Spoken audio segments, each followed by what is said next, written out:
months.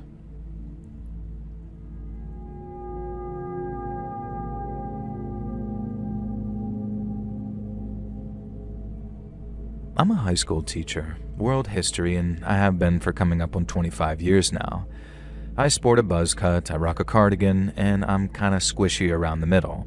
And while my wife says it makes me lovable, I make sure that I'm hardly much to look at when it comes to younger people I work with. Now, I don't say the following to brag though, not at all. If anything, it was a curse, and it was a choice to let myself go. And when I just started out as a teacher in my mid-20s, I was, according to my girlfriend at the time, Hollywood attractive. My wife, who I didn't know at the time, look at old photos of me and say that I look like that Glenn Powell fellow everyone loves these days. Now, I guess I knew I was good looking back in those days. I had flings with more than one of my female coworkers, all single, I'll let you know.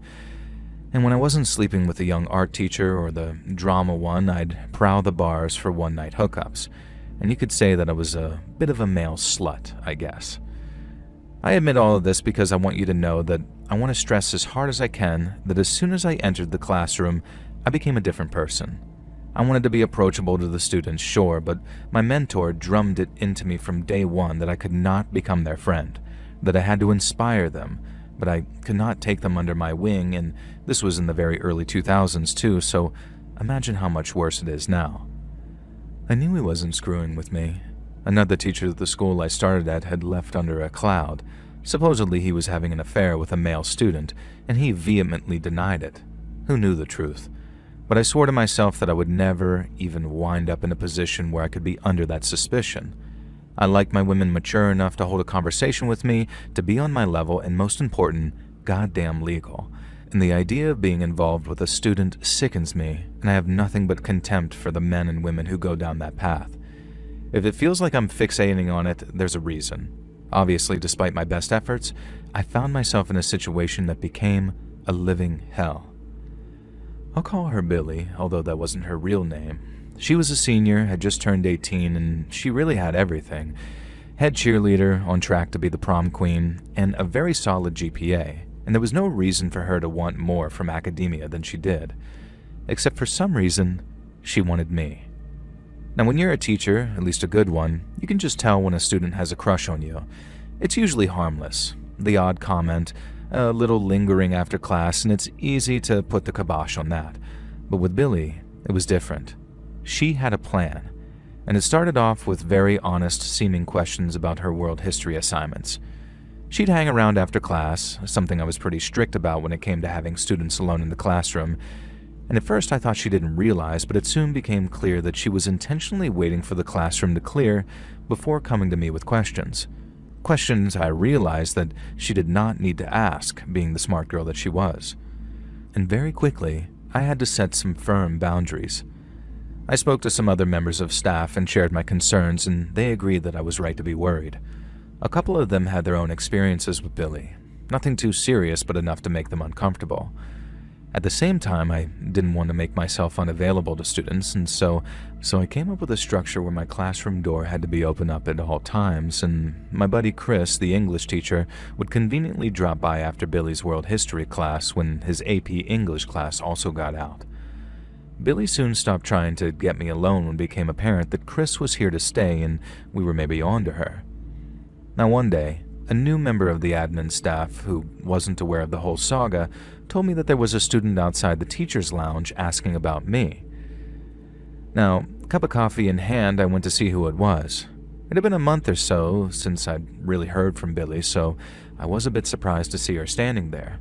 Now, I was even more surprised at the somewhat revealing outfit that she was wearing. Now, I was certain that that did not meet our dress code, but I didn't want to get into all that with her, so I just asked her what was up. Billy told me she was having some trouble with class, despite her grades very much saying the opposite, and asked if she could book some private tutor sessions with me to raise her grade. Of course, I said no, maybe a little too quickly. I felt a pang of guilt and then tried to soften my words a little. I didn't have the time for private lessons. If I offered them to her, then I'd have to offer them to my entire senior class. It just wasn't possible. I did, however, offer her the number of a private tutor who she could hire for further studies. a septuagenarian lady who'd been my world history teacher and tutored occasionally as part of her retirement. And surprisingly, Billy never called the number. I guess the business card caused Billy to sort of snap because that's when I started finding the typed notes tucked under my windshield. They were typed on those old digital word processors that were popular in the 80s, the follow-up from typewriters, and exactly the kind of technology that a rich family such as Billy's might actually own. Now, this didn't prove anything, of course, but the increasingly weird love letter content did, and I openly ignored them entirely but made sure to file everyone with the principal. And by now, the entire staff was sure that Billy was the culprit, but A, we had no evidence, and B, we didn't want to accuse an innocent girl, and C, Billy's father was somewhat of a pillar of the community, working in construction building of affordable housing, and also something of a large donor to the school. And they were a decent family, honestly, generous, charitable, and beloved. And if there was some way to handle the Billy situation without ruining her reputation, either at school or with her parents, we wanted to take it.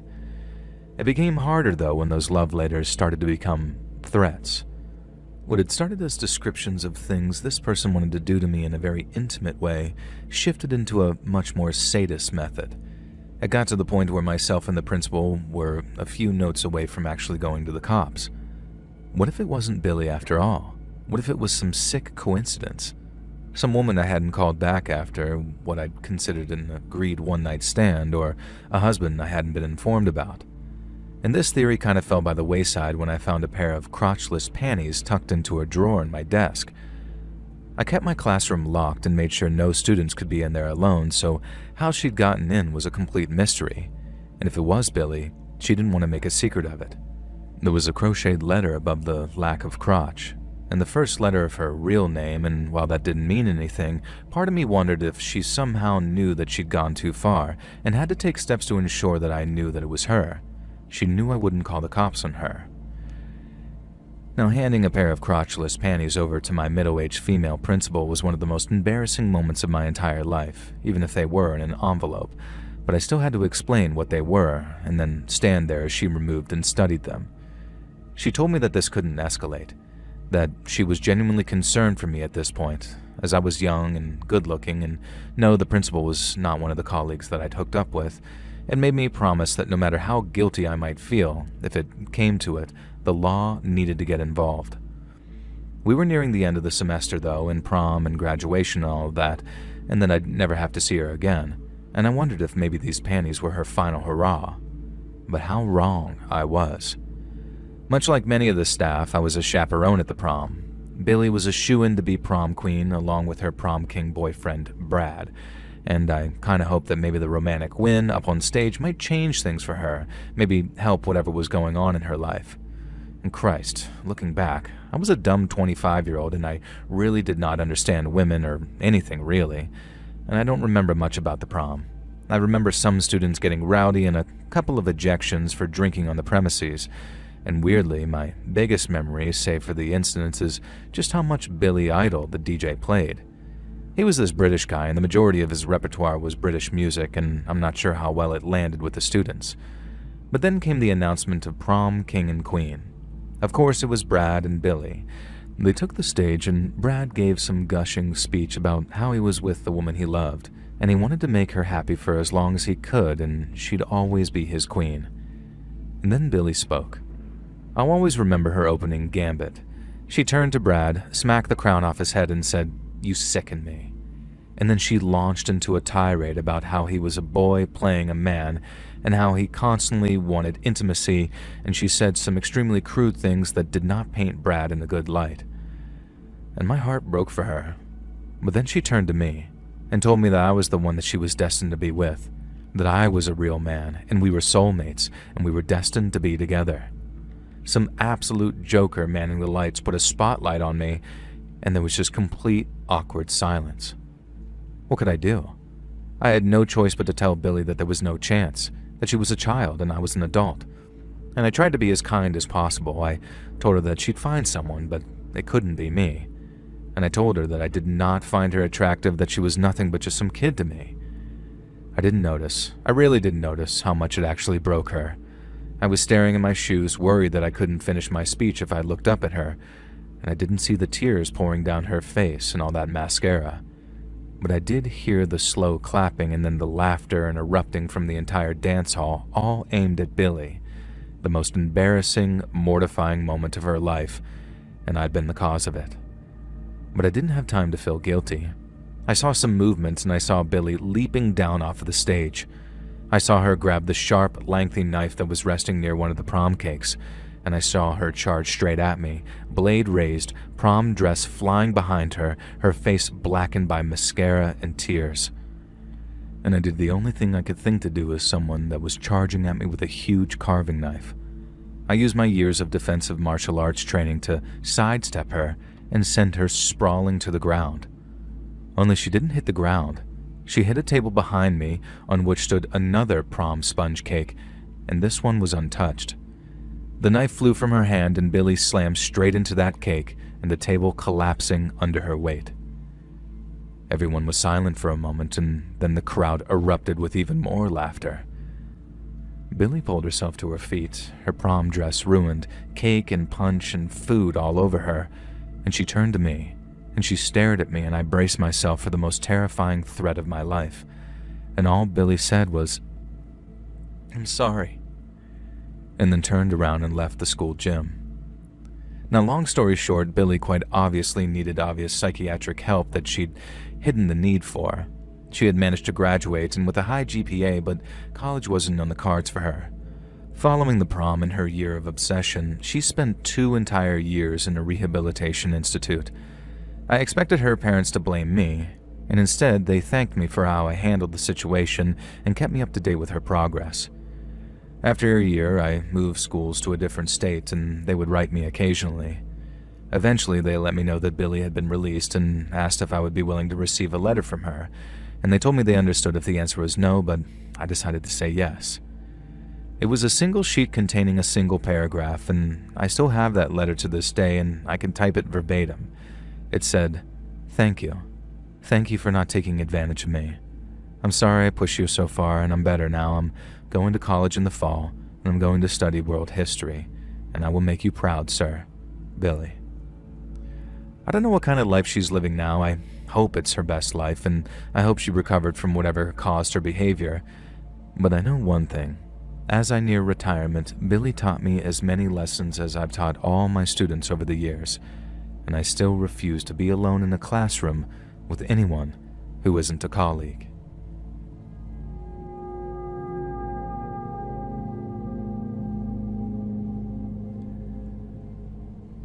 I don't think Alex Crowley was his real name, but that's what he went by, and that's what we called him. I didn't know him at first, not personally anyway. He was a sophomore when I was a freshman. I was a grungy skater kid in the late 90s, into Real Big Fish and Green Day and Sublime and a bit of Nirvana and Pearl Jam. I know, both.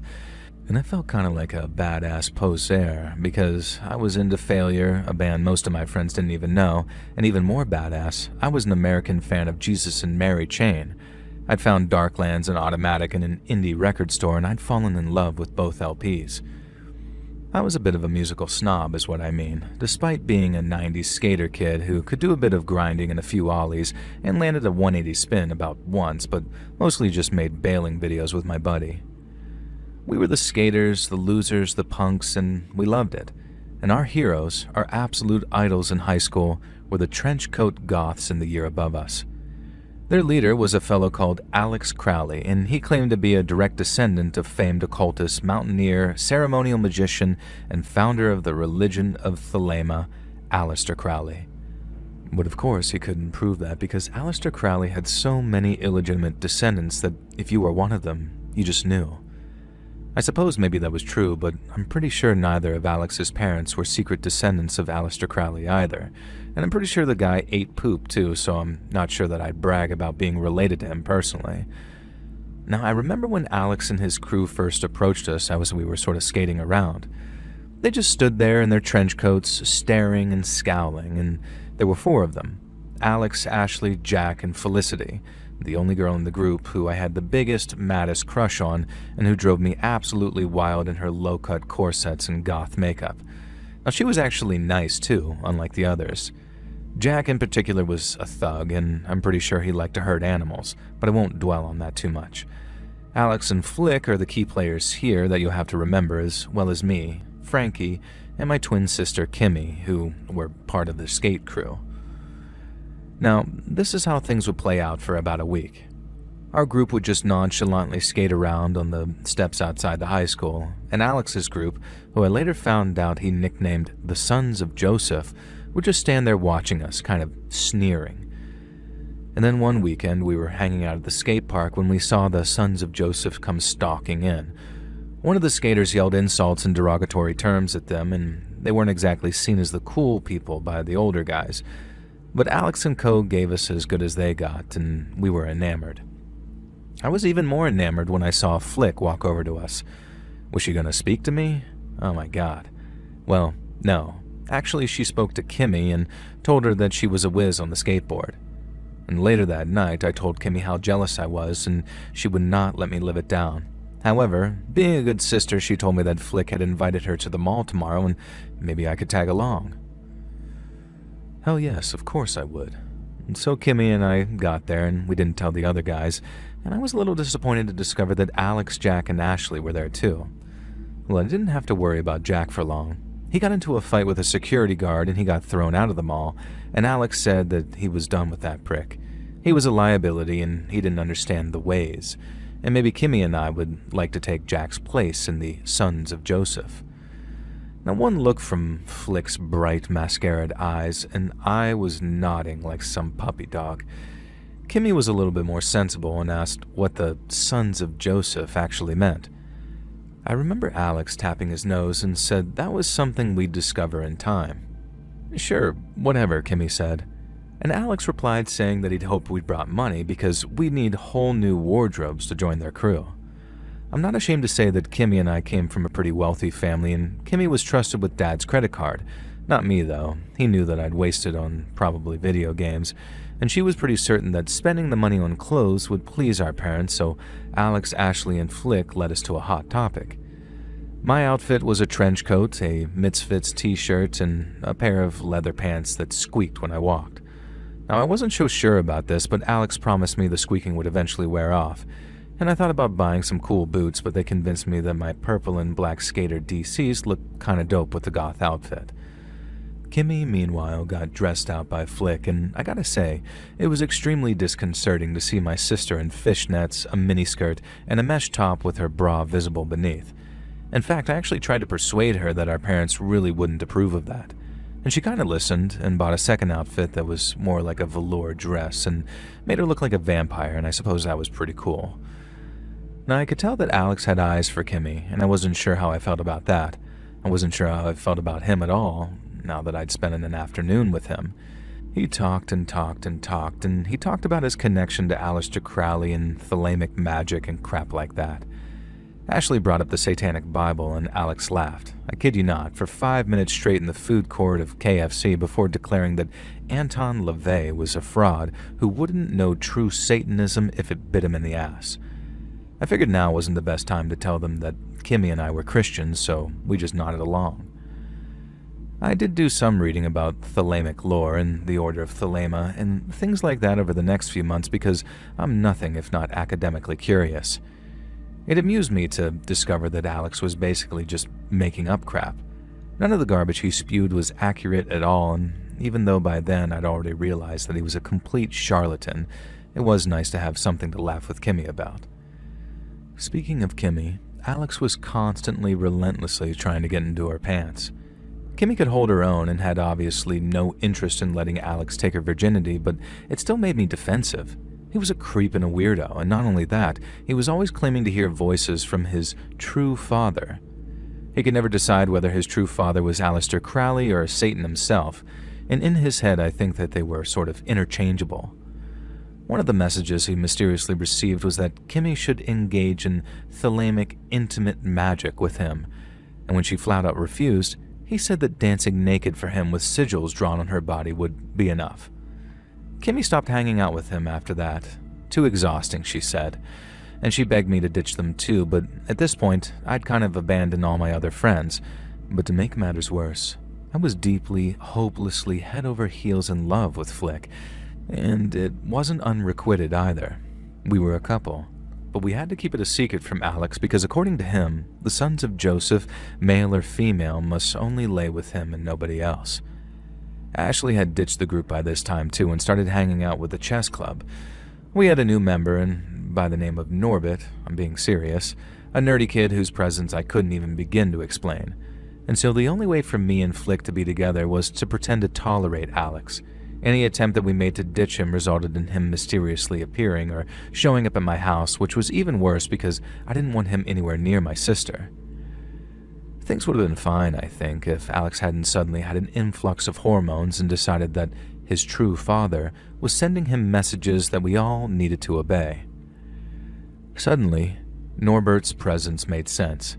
He was a member of the AV club, and Alex's dark father had instructed him to rig a video camera hidden in the vents in the female changing rooms so we could corrupt the fair sex in the name of Satan without them even knowing. Of course, Flick and I were horrified by this, and Kimmy wanted to kill Alex as soon as I told her, but simply talking about something wasn't a crime. We needed proof that he was actually planning on doing it. He gave Norbert a list of times for the recordings. I stole a copy, and surprise, surprise, they were all times when Kimmy would be coming out of the gym or out of the pool, and this creep was basically planning to stalk my sister by filming her naked. I took Norbert to one side and Flick, and I told him in no uncertain terms that if he went ahead with his plan, we would not only ruin him and his entire high school career, but there was a good chance we'd end his life too. This dumb freshman, I was a sophomore at this point, Flick was a junior, fell for it, and I guess took it so seriously that he changed schools within the month. When it became clear to Alex that his plan to film the girls' locker room had failed, he flew into a rage. He slammed me up against the wall of the AV room, which we now had the keys to thanks to Norbert, and told me that this wasn't going to happen, and that I was going to have to be the one to film Kimmy. I'd be able to do it at home easily, and his true father, the Dark Lord, would bestow upon me untold riches. I told him where he could shove his untold riches, and if he came anywhere near us again, he'd wish he'd never been born. Finally, myself, Kimmy, and Flick were free. Flick and I were able to date openly now, and Kimmy didn't have to worry about this creep trying to, well, creep on her. Or so we thought. As one night Kimmy, Flick, and I were hanging out in Kimmy's bedroom playing 3-player GoldenEye deathmatch, and suddenly, a red light kept glaring on the screen. Initially, Kimmy jokingly blamed one of us, saying that we were trying to put her off with a laser pointer. But then the red light quickly disappeared, and we heard some scuffling and banging outside. I ran to the window to see this trench coat figure fleeing into the night. It was obviously Alex.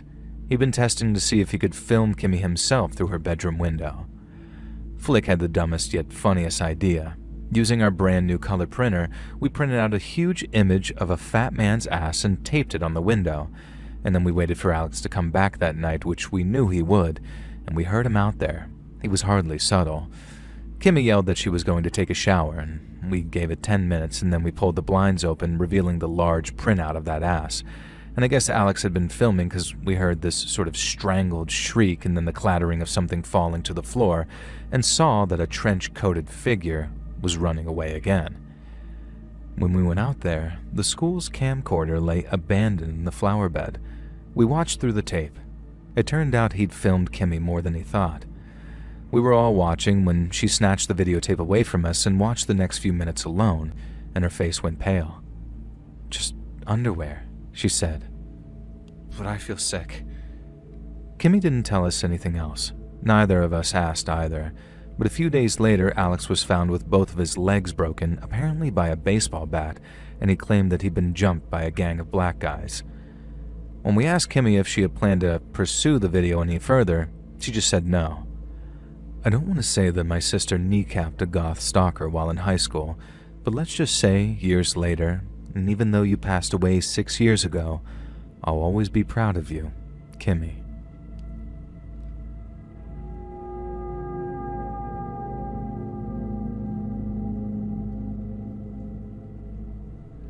My high school years took place in the mid-2000s. I'm a female, and for most of my high school career, probably until senior year, my entire friend group was made up of girls and one single guy, called Guy, who was probably the gayest fellow you could ever meet. We all had this weird thing where we decided that none of us were going to date during high school, and this completely went out of the way during senior year when, I guess, hormones just became too much, but as far as I know, most of us stuck to it. Sure, we snuck a kiss at a party here and there, and I'm not saying that we were prude little good girls, but we had this pact with each other that we were just going to focus on our studies. And that's why we were so shocked when one of our girlies, perhaps the most straight-laced, accidentally let slip that she had a mother-effing sugar daddy. We grilled our friend Samantha within an inch of her life. What had he bought you? Shoes, clothes, jewelry? She had it all to display. Was she physical with him? Of course, very much so. She was sorry that she'd broken the pact, but Mr. X might be the one, and she didn't want to let that slip through her fingers, not when he was so much older than her. Of course, that was scandalous by itself and led to another round of questioning. How old was he? Mid-40s? Was he married? And Samantha shyly admitted that yes, he was. Married with kids. Did we know this guy?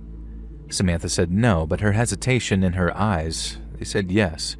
It was a man in his 40s with kids that we knew. Now, we pretended to let it drop. We lied and said we were happy for her. Of course, we were all pretty disgusted that our 16-year-old friend was being taken advantage of by a 45-year-old man who was clearly lying about leaving his wife for her and keeping her sweet by giving her some fairly gaudy stuff. I don't know much about sugar daddies, but honestly, I would have expected a little more from the gifts. She said he took her out to dinner too and stayed in some nice hotels, but still. So we pretended to drop it, and instead, we all secretly spied on Samantha individually. I know it sounds awful, but I'll stand by it. We didn't want our friend being seduced by some dirty old man. And there was one guy whose name kept coming up, Mr. Kurswell, one of the science teachers.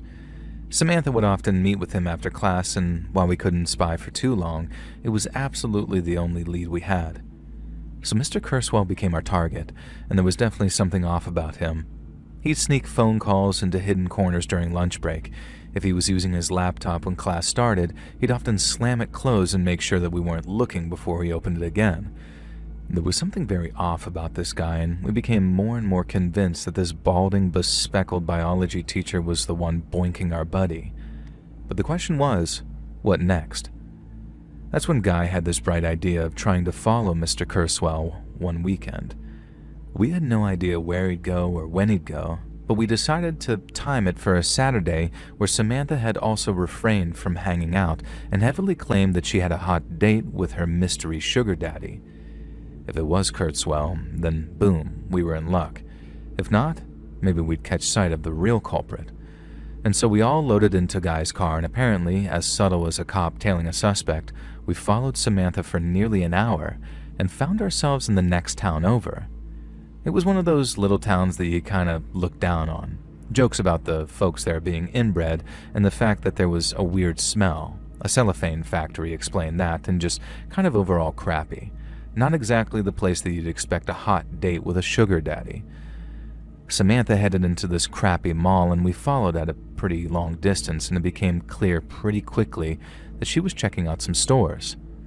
There were 4 of us without Samantha, so we decided that it didn't make sense for the entire group to tail her. We'd be spotted in an instant. And she was headed mostly into these girly stores, so despite her penchant for glitter and pink, we figured Guy should hang back. It was decided that I was the most nondescript and unnoticeable. Not sure if that was a compliment, but it worked well enough here. And so I followed Samantha into a bunch of stores, and what I saw shocked me. The gifts her sugar daddy had been bestowing on her, she was shoplifting them.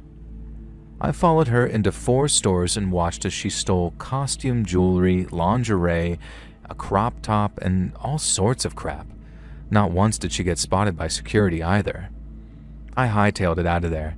I didn't want to get wrapped up in all of that, and I didn't want to look complicit. And so I met my friends at the agreed point, a sort of hidden area where we weren't in much danger of being spotted by Samantha. I was all ready to hit them with my revelation, but I didn't have a chance. They were the ones who hit me with the gossip. We were right. Our science teacher, Mr. Kurzweil, was here in the same mall as Samantha, and what more proof did we need? I waited until they finished chattering and then told them what I'd observed.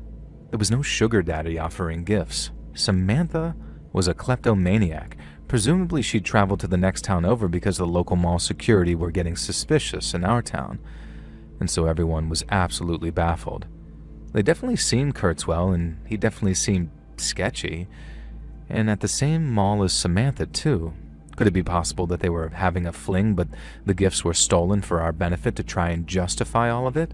Or had we been stalking our friend for literally no reason? It didn't make any sense. Why would Kurzweil be at this mall? Now, it was over an hour outside of town, and our local mall was 1,000 times better. All we could do was head out and plan to head home, but first we decided to stop by the food court to grab some macas. And that's when we saw him. Mr. Kurzweil sat at a goddamn McDonald's two-seater holding hands with someone who was not his wife. And it wasn't Samantha, though, either. Mr. Kurzweil and the man whose hand he held both turned to us. The unknown man looked puzzled. Mr. Kurzweil looked sick.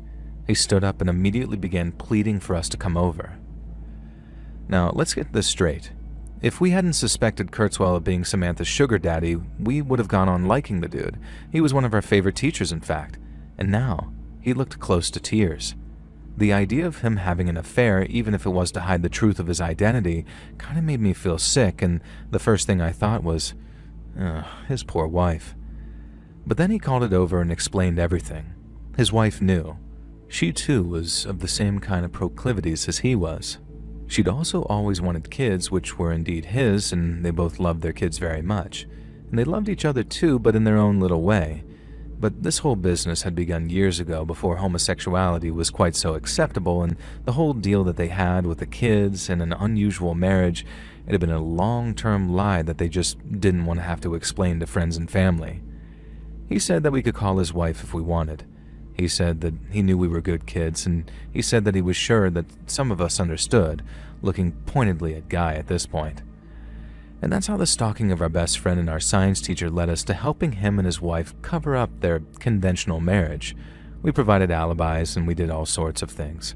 And we also kind of cut Samantha off after we tried our best to talk her out of being a klepto. She refused and also saw no problem with the sugar daddy lie. We didn't tell her anything about Kurzweil, but we did tell her that we'd had a suspect, and she didn't seem to care about their well-being. It just made us realize that people are never who they seem to be, or who you expect them to be. And as a funny aside, Guy, who is the campiest, gayest man I've ever met, eventually realized that he was just as into women as he was into men, and now he's one of the biggest players, in a nice way, that I've ever met. Mr. Kurzweil still lives with his wife, and their kids have gone off to college now, and they're considering finally living their true lives. Their kids know the truth and have done so for many years, but ultimately, it's whatever makes them happy. All I'm glad is that our one little jaunt into stalking didn't lead to the ruination of multiple lives. But I'll tell you what, from now on, I've decided that unless it seems like someone's in danger, nothing is my business to get involved in.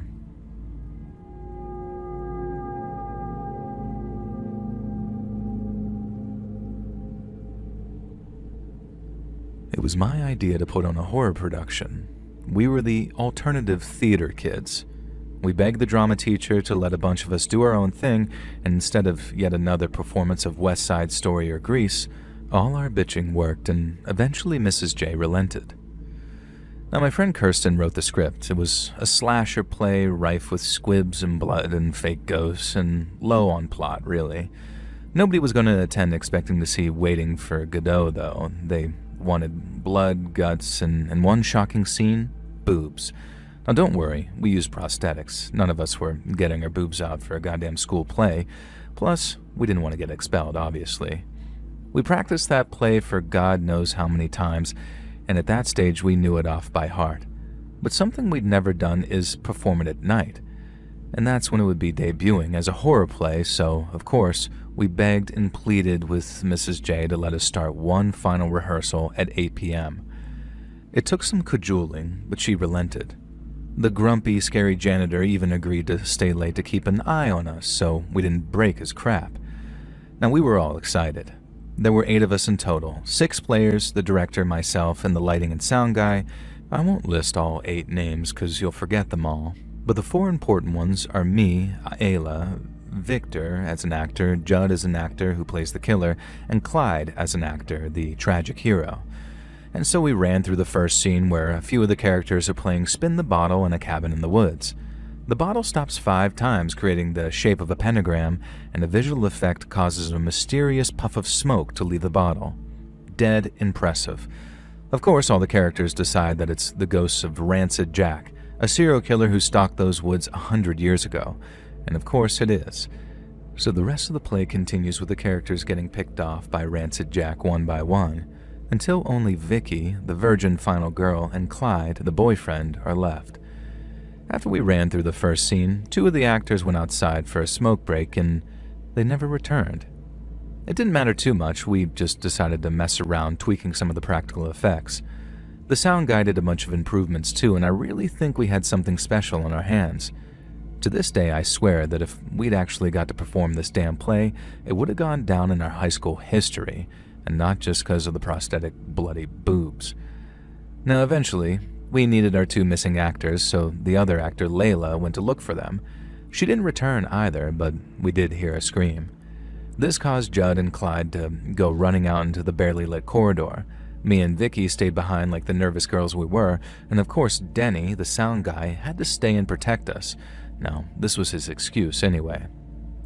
Eventually, Clyde and Judd returned, looking pale and terrified. There'd been no sign of any of the missing 3, except for a bucket load of blood. Some of it was outside and some of it was in the corridor. Now, of course, we all started freaking out. The only person in the building who wasn't accounted for was the freaky janitor, Mr. Williams. All sorts of rumors circulated about this guy. He was an ex-con, he'd spent time inside for killing a man in a bar fight, and he'd fought in Vietnam and had the highest kill count in his unit. He had a tin of Viet Cong teeth in his little basement office. One student swore blind that they'd seen it before Williams had chased him off. Now, there was no doubt in my mind, freaked out by constant horror play rehearsals and the alleged blood, that this janitor had killed our friends. Maybe he'd watched the play and it had triggered the Nam flashbacks. Who knew? Denny and Vicky and Judd volunteered to go get help, which, thinking back now, was kind of an odd group. Why 3 of them? All I knew was that this left me with Clyde, my IRL boyfriend, and I wasn't going to argue against holding up with him. Now, we hid in the sound booth and listened in horror as we heard running footsteps and screams and even pleas for help. All 3 of our friends had met grisly fates, we thought, and that just left us. We had no choice but to try and escape the building and call the cops. Clyde grabbed a heavy metal bar and we made our way into the corridors, and if there had been blood there before, it was gone now. Williams must have cleaned it up and there was no sign of the bodies either. I was crying, begging Clyde to protect me, begging him not to let me die. And then, up ahead of us, the door to the maintenance area burst open. The janitor stood there, some pole held in his hand, and a look of fury on his face. He yelled, asking what the hell we thought we were doing. Clyde didn't even think to stop. He charged Williams with a metal pipe and cracked him in the skull, and this sent him collapsing to the ground, and then Clyde went to town hammering the guy's leg so he couldn't come after us. And between the grunts, he told me that he didn't want to kill him, that he had to face justice, but he had to make sure the guy never walked again and couldn't come after us. And by the time he was done, Williams' right leg was a bloody pulp, and the left had visible bone fractures in 3 places. Williams was trying to say something. Blood was bubbling out of his mouth, but Clyde kicked him in the side. Then the door burst open, and the rest of the cast yelled, "Surprise!" The cry died on their lips as they saw Williams lying on the floor, Clyde standing over him with a bloody dripping pipe like a madman, and the whole thing had been an idiotic, ill-fated prank. Everyone was in on it except for myself and Clyde, and Mr. Williams apparently. The prank ruined all of our lives. Despite thinking he was protecting his girlfriend from a stalker, Clyde faced charges when Williams, quite understandably, demanded that the full weight of the law come down upon him. And due to the extenuating circumstances, he only spent a couple of years in juvie, but it still ruined his life. The others had to live with the guilt of what they caused. They were all expelled, of course, and more than one of them ended up taking a dark path through life. And from what I know, at least one of them has ended their life over that guilt. As for me, I don't know that I'll ever get over it. Seeing Clyde defend me like that only to mutilate an innocent man, and even then I can't convince myself that there wasn't a serial killer trying to take us all out that night. My head is a mess. I've been in and out of institutes, and my latest therapist recommended that I blog about my teenage drama. I don't know if sending my story into Let's Read is the best, most cathartic idea. I know many of your audience will tell me I'm a terrible person and that we all deserve what we got. Maybe that's what I need to hear. Maybe I need to accept that we all jumped the gun and acted like fucking retards. I know we did. I guess I just need to self-flagellate, and I'm hoping that the Let's Read audience will finally either help me move on or help me blame myself enough to make a final decision. All I want to say is, Mr. Williams, if you happen to hear this from heaven or wherever you are right now, I'm sorry. You didn't deserve any of that, and you weren't a stalker, and I'm sorry my boyfriend crippled you.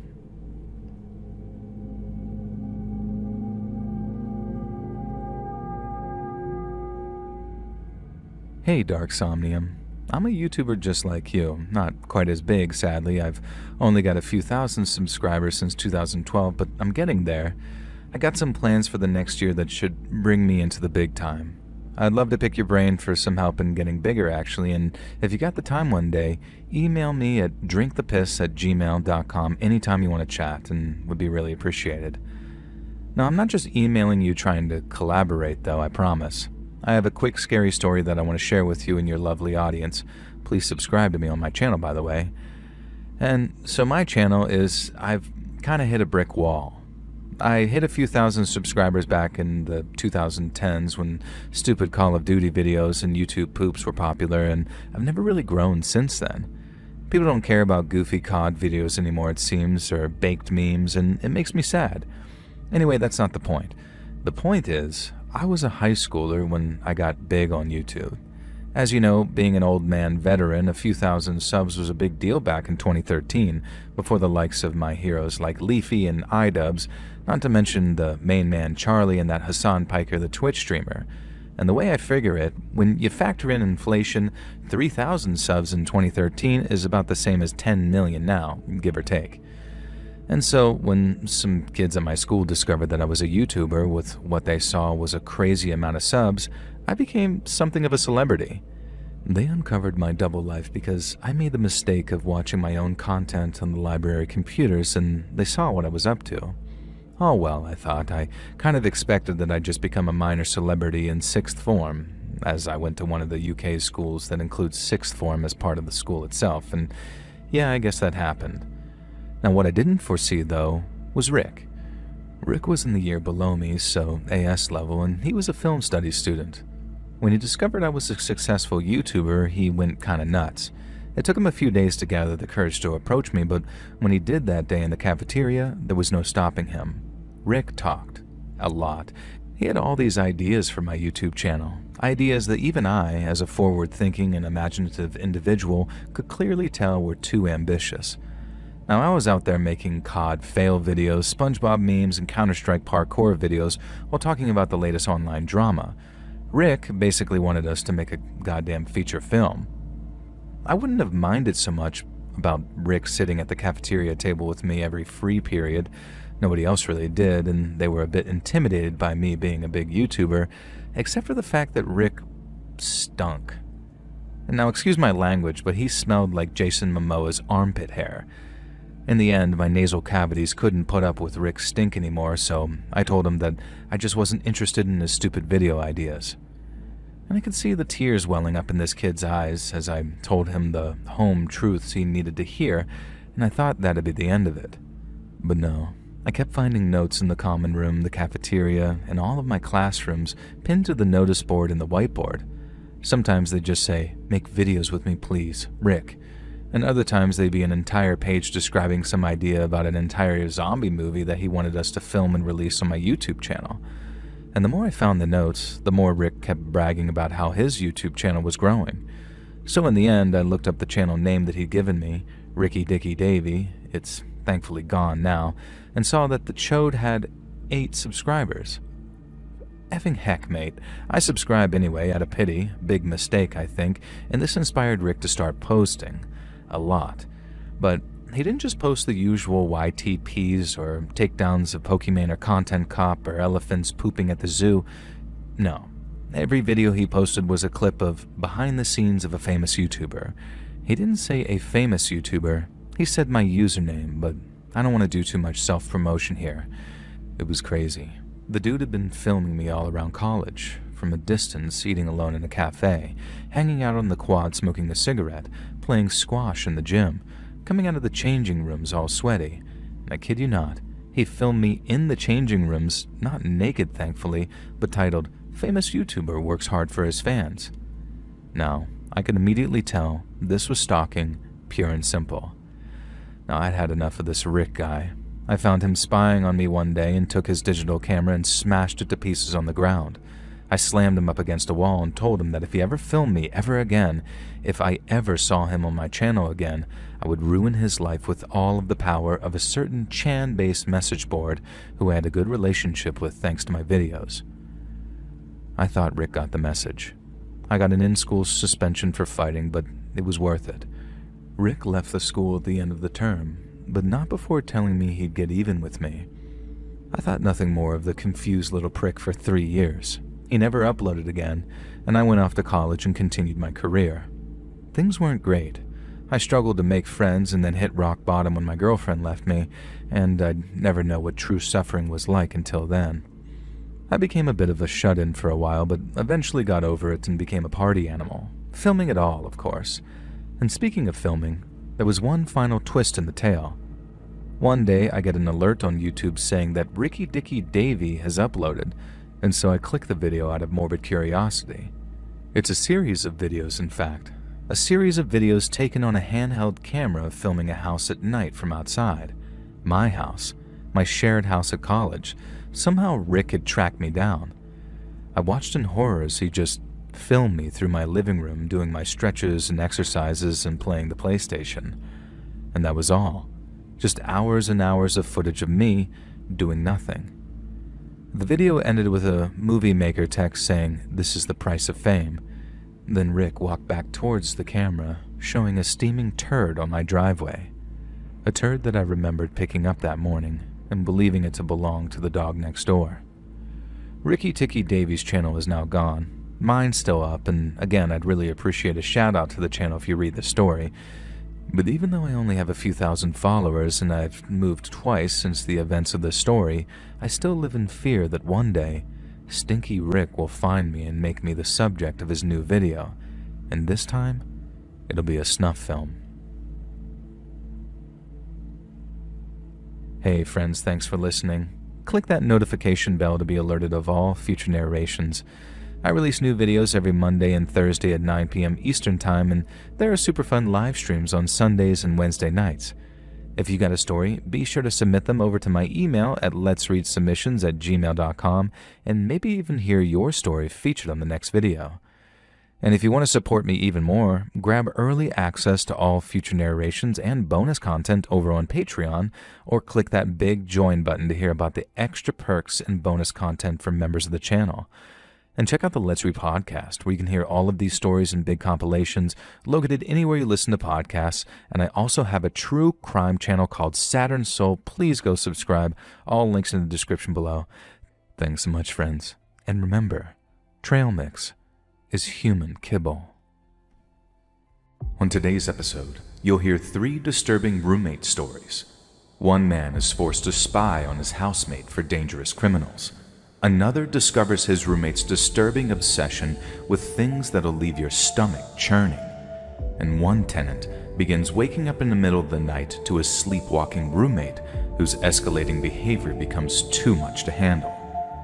Hear all of these terrifying tales right now, only on Let's Read.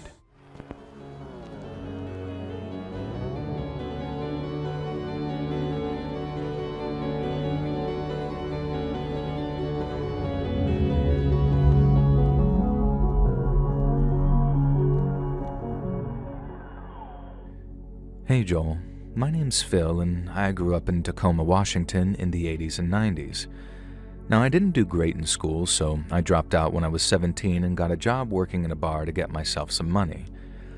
I stuck around for about 6 years learning all the tricks of the trade, and then by 2006, I was practically running the place under the guidance of the old owner/manager. That place was my meal ticket, so I ran a tight ship, and if you ask me, we had the best bar in South Tacoma. Well, it turns out someone else thought so too, and that someone ended up making me a job offer I couldn't refuse. It's not there anymore, but there was this restaurant in South Lake Union called Gastropod, and the guy I served drinks to that night was the owner, and he wanted me to be the place's new general manager once the current one turned over his keys at the end of the month, and he was willing to pay me very handsomely for my services. I said thank you and goodbye to the old crew, moved up to Seattle towards the end of the month, and then spent the next few works getting over the imposter syndrome as I settled into my new role. Now, I love my job, but the best thing about moving up to Seattle by far was my new apartment. Aside from the steep rent, there was basically no downsides to living there. It was a really nice neighborhood, and when I say it was quiet, I mean it was crazy just how peaceful it was. And that was in no small part down to my roommate, named Adam. And Adam was, in a word, a ghost. It actually took a whole 3 weeks after moving in before I met him, and I tried knocking on his door down in the lobby a whole 3 times and got no answer every single time. I was just getting home from work around 11:30 at night when I ran into Adam in the lobby while he was headed out. And the dude looked legitimately spooked to see me at first, and then even after I introduced myself as his new neighbor, he didn't seem to warm up at all. He wasn't rude really, just anxious.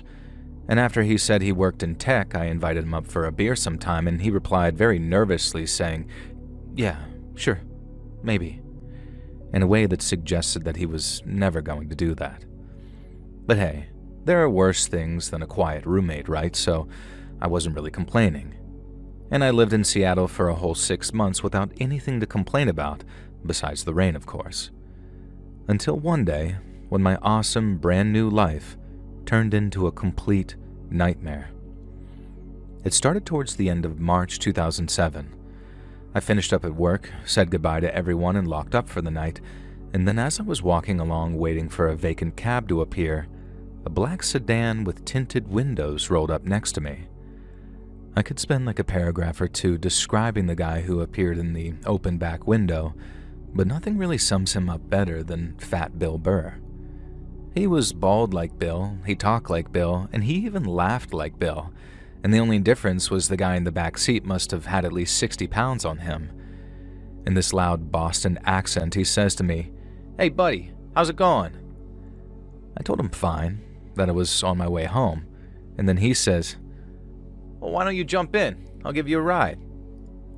I told the guy that I'd rather wait for a cab, and then he responds, "You're the manager of that gastropod place, right?" When I said yes, he told me that that was what he wanted to talk to me about, and if I got into his car and went for a ride with him, I might just find myself looking at a very lucrative money-making opportunity, both for me and the restaurant. I hesitated, but he gave me this look and said, Come on. What do you think I'm gonna do? Just get in, and even if it's a no on what I gotta say, you got yourself a free ride home." Now, I wasn't some nerd incapable of defending myself, so I got in, and we took off, and I listened to what he had to say. But from the moment he started talking, I knew that I'd made a huge mistake. Now, the first thing he said was basically, "All right, I'm gonna come clean. I don't give a crap about your crummy job, but you're in the car now, so shut up and listen." The guy's demeanor shifted completely after I got in the car, and I can't lie, it definitely made me a little nervous when he forcibly told me to shut up. And it wasn't just him and a driver either. There was a guy in the passenger seat looking around and very much mean-mugging me. And the guy started off by saying that since he knew where I lived and he knew where I worked, we'd be seeing plenty of each other in the future. And there was no point hiding or any of that crap, as he put it. But if I kept cool and did my job, then, like he said, there was money in it for me. All I had to do was find a way of getting into my roommate's part of the house so I could look for something for him. It was real small, and so small that he might be able to hide it in some pretty creative places, so I'd have to look long and hard if I wanted to find it. But when I did find it, the guy didn't want me to take it. He just wanted me to let him know that it was there and, more importantly, where it was being hidden. Now, I remember kind of reflexively saying, "I can't do that," to which he responded that not only could I do what he asked, but I would. He said I didn't look stupid, so he knew I'd do the right thing and do as he asked. I asked what would happen if I didn't, and the implications were clear. He said I'd recognize the thing he wanted me to find from the letters D-FNTL written on it. I didn't have to memorize it, though. I don't even think it was those exact letters either, to be honest, but it'd be the only thing in his place with those letters on it, and then when I found it, all I had to do was tell him it was there. He left a kind of pause, waiting for me to say something, but all I could bring myself to ask was if he was, like, with the CIA or the FBI or something. The guy laughed and then told me if he was, he'd just arrest me and throw my ass in a cell, then threaten me with prison time till I cooperated. But since he wasn't, since he was a nice guy, as he put it, he was going to pay me to do it instead. On the other hand, he could make a phone call to some associates of his who'd head over to my place in the middle of the night and beat the location of the object out of my roommate. But he knew that it'd be noisy and messy and have the cops crawling around, and since I probably had my own stuff going on, I most likely didn't want that. Just to make it clear, I did not have my own stuff going on, and I'd have been more than happy to have gotten the cops involved there and then. But he had that whole thing covered with the next part of his little speech. He said the cops in Seattle were dumb and couldn't run a goddamn bath, let alone a city. And they were also more corrupt than an NBA ref, at least according to him anyway. And so if I talked to them and made any kind of report about him or what was going on with my roommate, he'd know, and there'd be trouble. Now by this point, I'm just a complete mess in my head, and all my energy was going towards not showing that. My head was spinning, I can feel myself sweating, and at one point I was legitimately thinking, this can't be happening. I passed out on the pavement and this freaking fever dream is occurring right now. But it wasn't. What was occurring to me in that moment was real, and there was no getting out of it.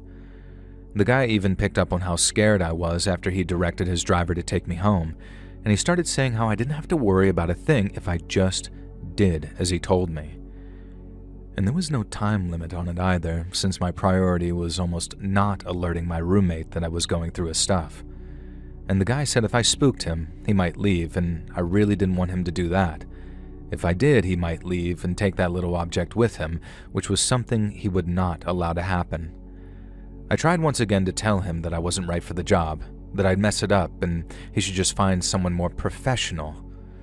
Now he responded with a pee-wee baseball coach saying stuff like, "Sure you can, kid. You're his roomie. I'm sure he trusts you." And he added that Adam, the name of my roommate there, might even have the object that I was looking for lying around on a coffee table or something. All I needed to do was head down there with a six-pack while the game was on and take a little look around after asking him to use the bathroom. I remember telling the man that Adam wasn't that kind of person, but he only said, "I'm sure you'll think of something, kid. You'll see." And a few minutes later, the guy was dropping me off a block over from my place, saying he'd be in touch the following week. I got out, just feeling numb as I walked back to my place, and then I spent the next few hours wondering what in God's name I was going to do. I tried asking the guy his name before I got out. I tried asking who they were with, too. I got answers to neither, and the guy just said, "It's not important." And then after asking me not to slam his door too hard, he and his boys took off into the night. I didn't even try to memorize the license plate because I believe every word of what he said about the cops, and even if he didn't have anyone on his payroll, they wouldn't be able to protect me from him, not in the short term anyway. And so really, what choice did I have other than to do what that weirdo said? And so I spent the next couple of days fixating on two things. Firstly, I wondered how the heck I was going to get into Adam's place without alerting him, and secondly, I wondered who the hell he was to have landed himself in so much trouble. All I knew was that he was anemic looking, worked in tech, and liked to stay out all night. And then if he was just some nerd, why not snatch him off the street, kind of like they did with me, and then get what they wanted that way? And if it was that important, why not just kick his door down in the middle of the night? Why get me involved? Was Adam dangerous, and if so, how? Those are all of the thoughts that were running through my head over the next week or so, and since I didn't know the first thing about robbery or burglary, I figured my best chance was to sort of fake a break-in. I could make it look like something it wasn't, and if the little labeled object I was looking for didn't move, then maybe he wouldn't take off with it. And I was still toying with that idea the next time I ran into the man in the black sedan.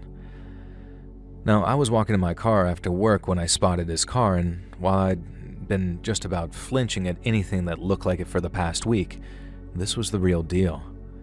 The back door swung open, and I heard that same Bill Burr Boston accent say, "Hey buddy, what do you say we have ourselves a little talk?" I thought about running, but I knew that'd just piss him off, and so I climbed into the back seat with him and we had ourselves that little talk. At first, he asked me how things were going, if I'd made any moves yet, stuff like that, and I was honest with him. I told him I was still in the planning stages, that I was pretty inexperienced with things like that, and that he'd have to give me more time, a lot more time to get it done. And the guy kind of nodded, but added that he didn't have all the time in the world, so I should start making moves now. And that's when the second part happened, the scary part, because when I once again suggested that I wasn't the right guy for the job because I didn't have the moves he was referring to, and I was sure that I'd messed things up, the guy asked me, "So how's Annie doing?" Now the question had the color draining from my face. I literally felt lightheaded when he said it, like a damned bobblehead just trying to keep my head pointed the right way up. My heart started beating faster. I got that cold, sweaty feeling all over again, and try as I might, but I couldn't stop my hands from shaking, because Annie was my grandmother's name. Now I didn't act like some tough guy. I didn't tell him if you ever lay a finger on her or anything like that. And I was just too stunned to speak, and I stayed too stunned until the guy reassured me that she wasn't in danger. He just wanted to know how she was doing. I didn't answer him. I just told him I'd have the job done by that time next week. And that's when the third portion of our conversation commenced, and he gave me a little advice. He told me to case the place, familiarize myself with it, and to do it soon. The guy then smiled, asked me not to slam his door again, and that marked the end of our second meeting. I thought about what he said about casing the place, which, for those who don't know, is basically the word criminals use for recon or scouting out or looking around. Getting a look at the place before I actually look for the thing would give me an idea of where everything was and where I most likely needed to look.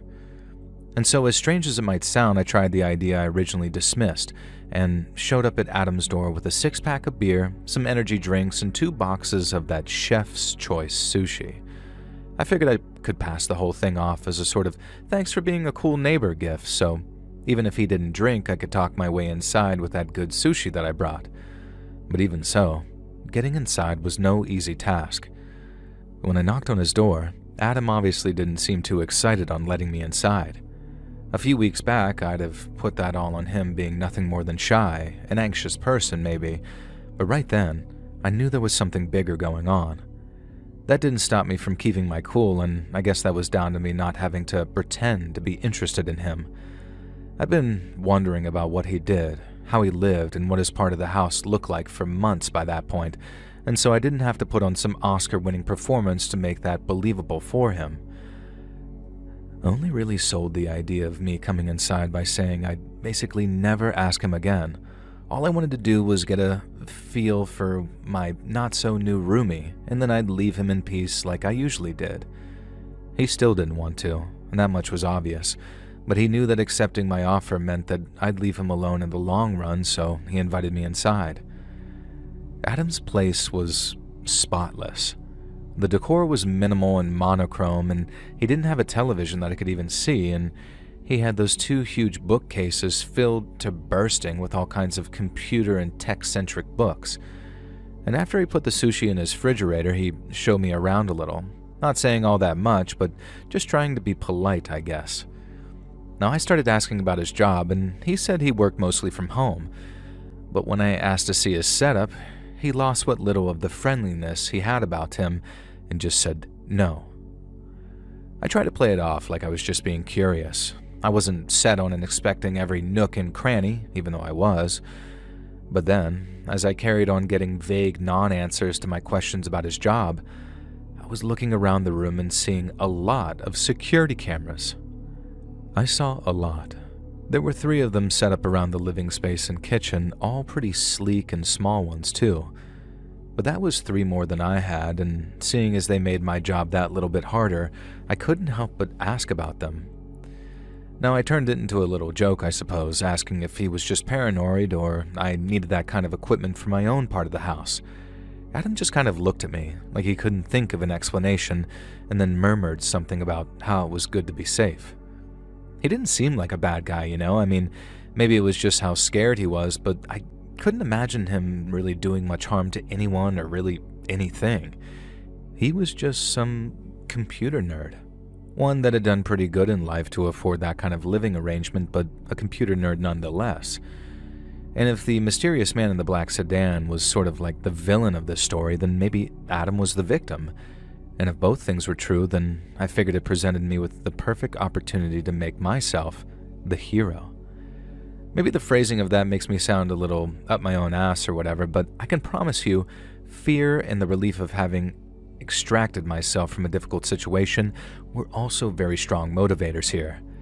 I knew that I didn't have it in me to get all Mission Impossible and break in there after deactivating his cameras and hacking his computer and blah blah blah Hollywood nonsense.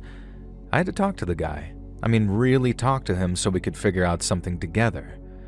And it wasn't something I planned before walking into his place. The urge just sort of took me then and there. And when I asked him again why the cameras were there, and I got another non-answer about security, I asked if the reason he wanted security was because he'd taken something that didn't belong to him. And the second I asked him, the friendliness dropped away again, only that time he looked frightened too. He asked who I was, like who I really was, because I guess he figured I worked for someone. In response, I literally said nobody. Absolutely nobody, and I wanted to stay that way too. And then before he had a chance to really panic or anything, I told him exactly what happened with the guy in that black sedan, and how he seemed to know everything, how he was threatening my grandmother, and how he was looking for something that was D-FN or whatever the label was I wrote earlier. Now, I added that all he wanted me to do was report back on where I'd found it, and not to take it. And so whatever it was, he could just leave it someplace, tell me where, and then get the F out of town before the sedan man's goon showed up to collect it, it seemed. I mean, because I was pretty damn sure they'd collect him along with it, and while that'd be rough on my conscience, it'd most likely be even worse for him. Adam agreed, and he actually got kind of emotional as he thanked me for telling him, but I was still very much in the mode of, we need to fix this crap, and now. And so I had to sort of hurry along the buddy-buddy moment and figure out what we were going to do and what was going on.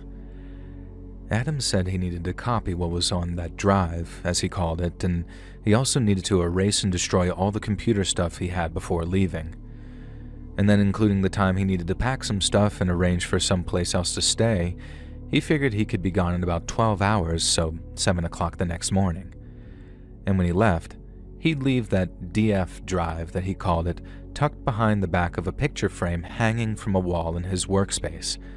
And that's where I could tell the guy that I'd found it, and since I couldn't do that until the next time I saw him, Adam would have plenty of time to get far, far away from Seattle. He tried to thank me again, but I wouldn't accept it, because it was now all on him to make sure our little deception wasn't uncovered. He needed to put that drive thing exactly where he'd said it'd be, and he needed to keep the hell away from the entire Pacific Northwest for all I cared. Because if they found out I'd helped him, then we'd both be screwed.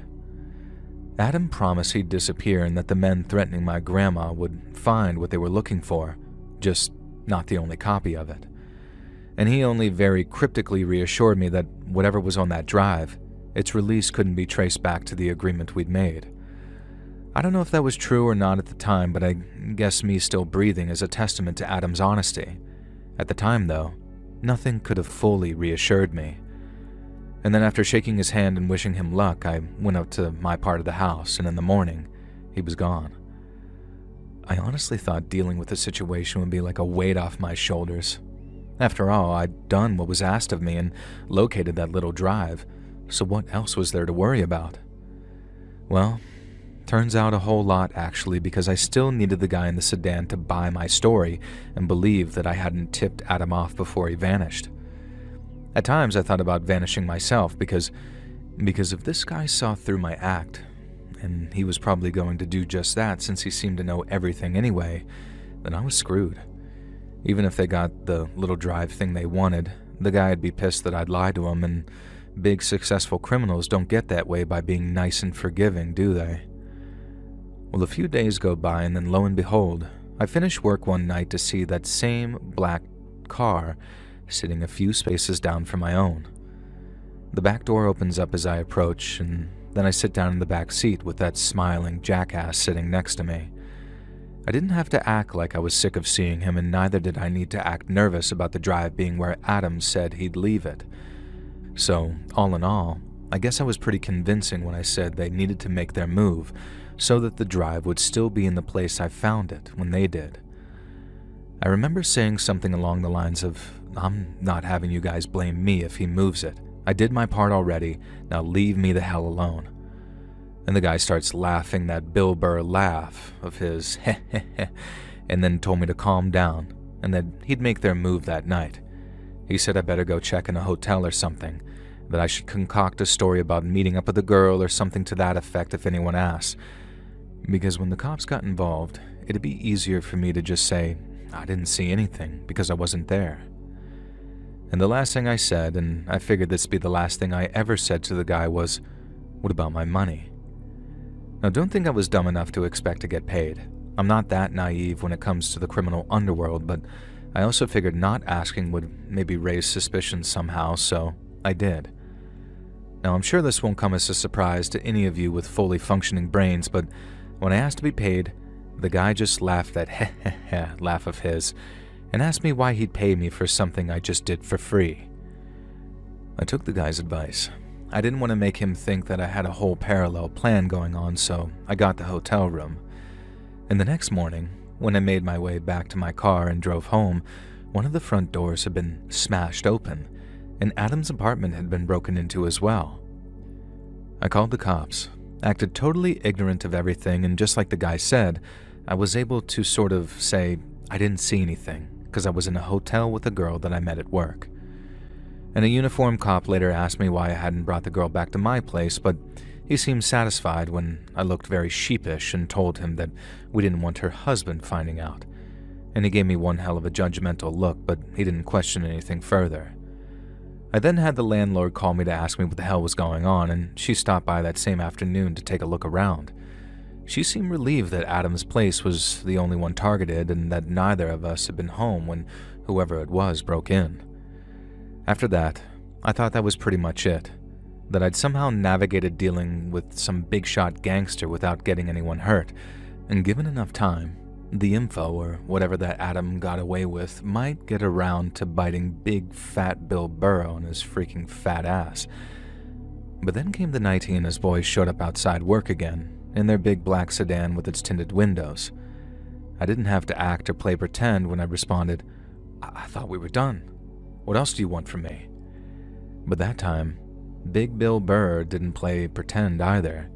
He didn't say, "Oh hey buddy, how's it going?" like he normally did. He just leaned out a little and then growled at me to get in the car before he had his guy drag me in. Now I knew that was the last time, I didn't, but that's what I told myself as I headed for the car. Just one more time, and then this whole goddamn nightmare is over.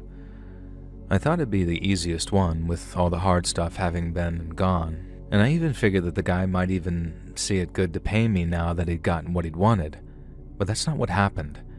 After I climbed into the back, and one of Fat Bill Burr's goons closed the door behind me, I tried to basically go on the offensive. Any kind of nervousness, and I might as well just write, "I tipped him off" on my forehead with a Sharpie. But even after saying, "What do you want now, dude? You said we were done," he completely shut me down by saying, "I know what you did." I had to keep going.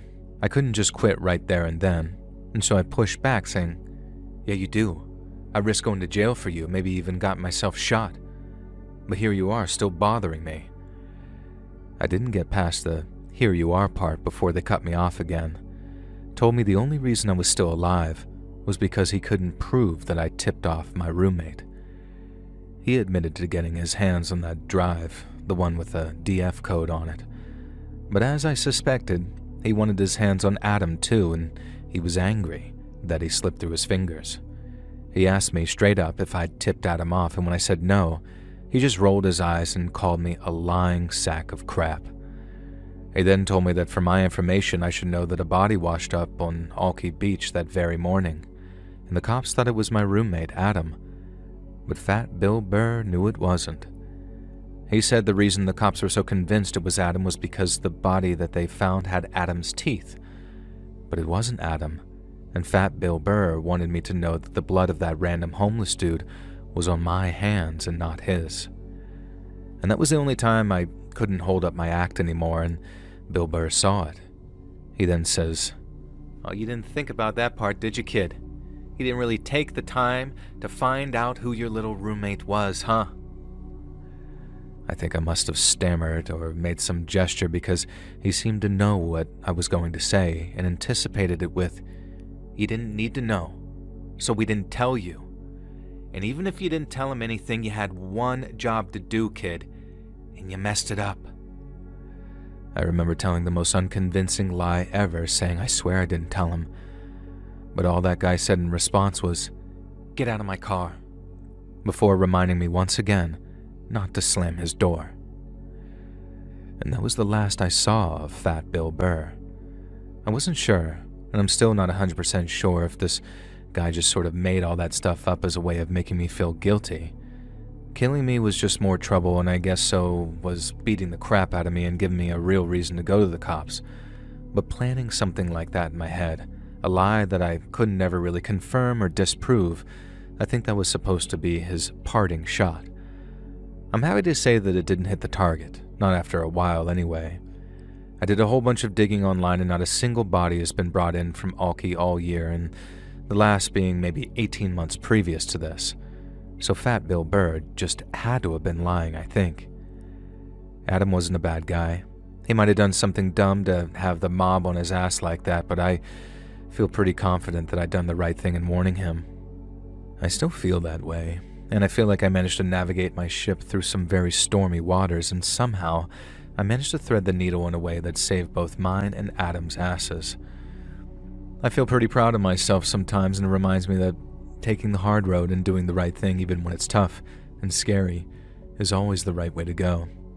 But if I go the rest of my life never having to make tough choices like that again, I'll be a very happy man, and wherever Adam is these days, I hope he's okay, and that him and that Fat Bill Burr will never cross paths again.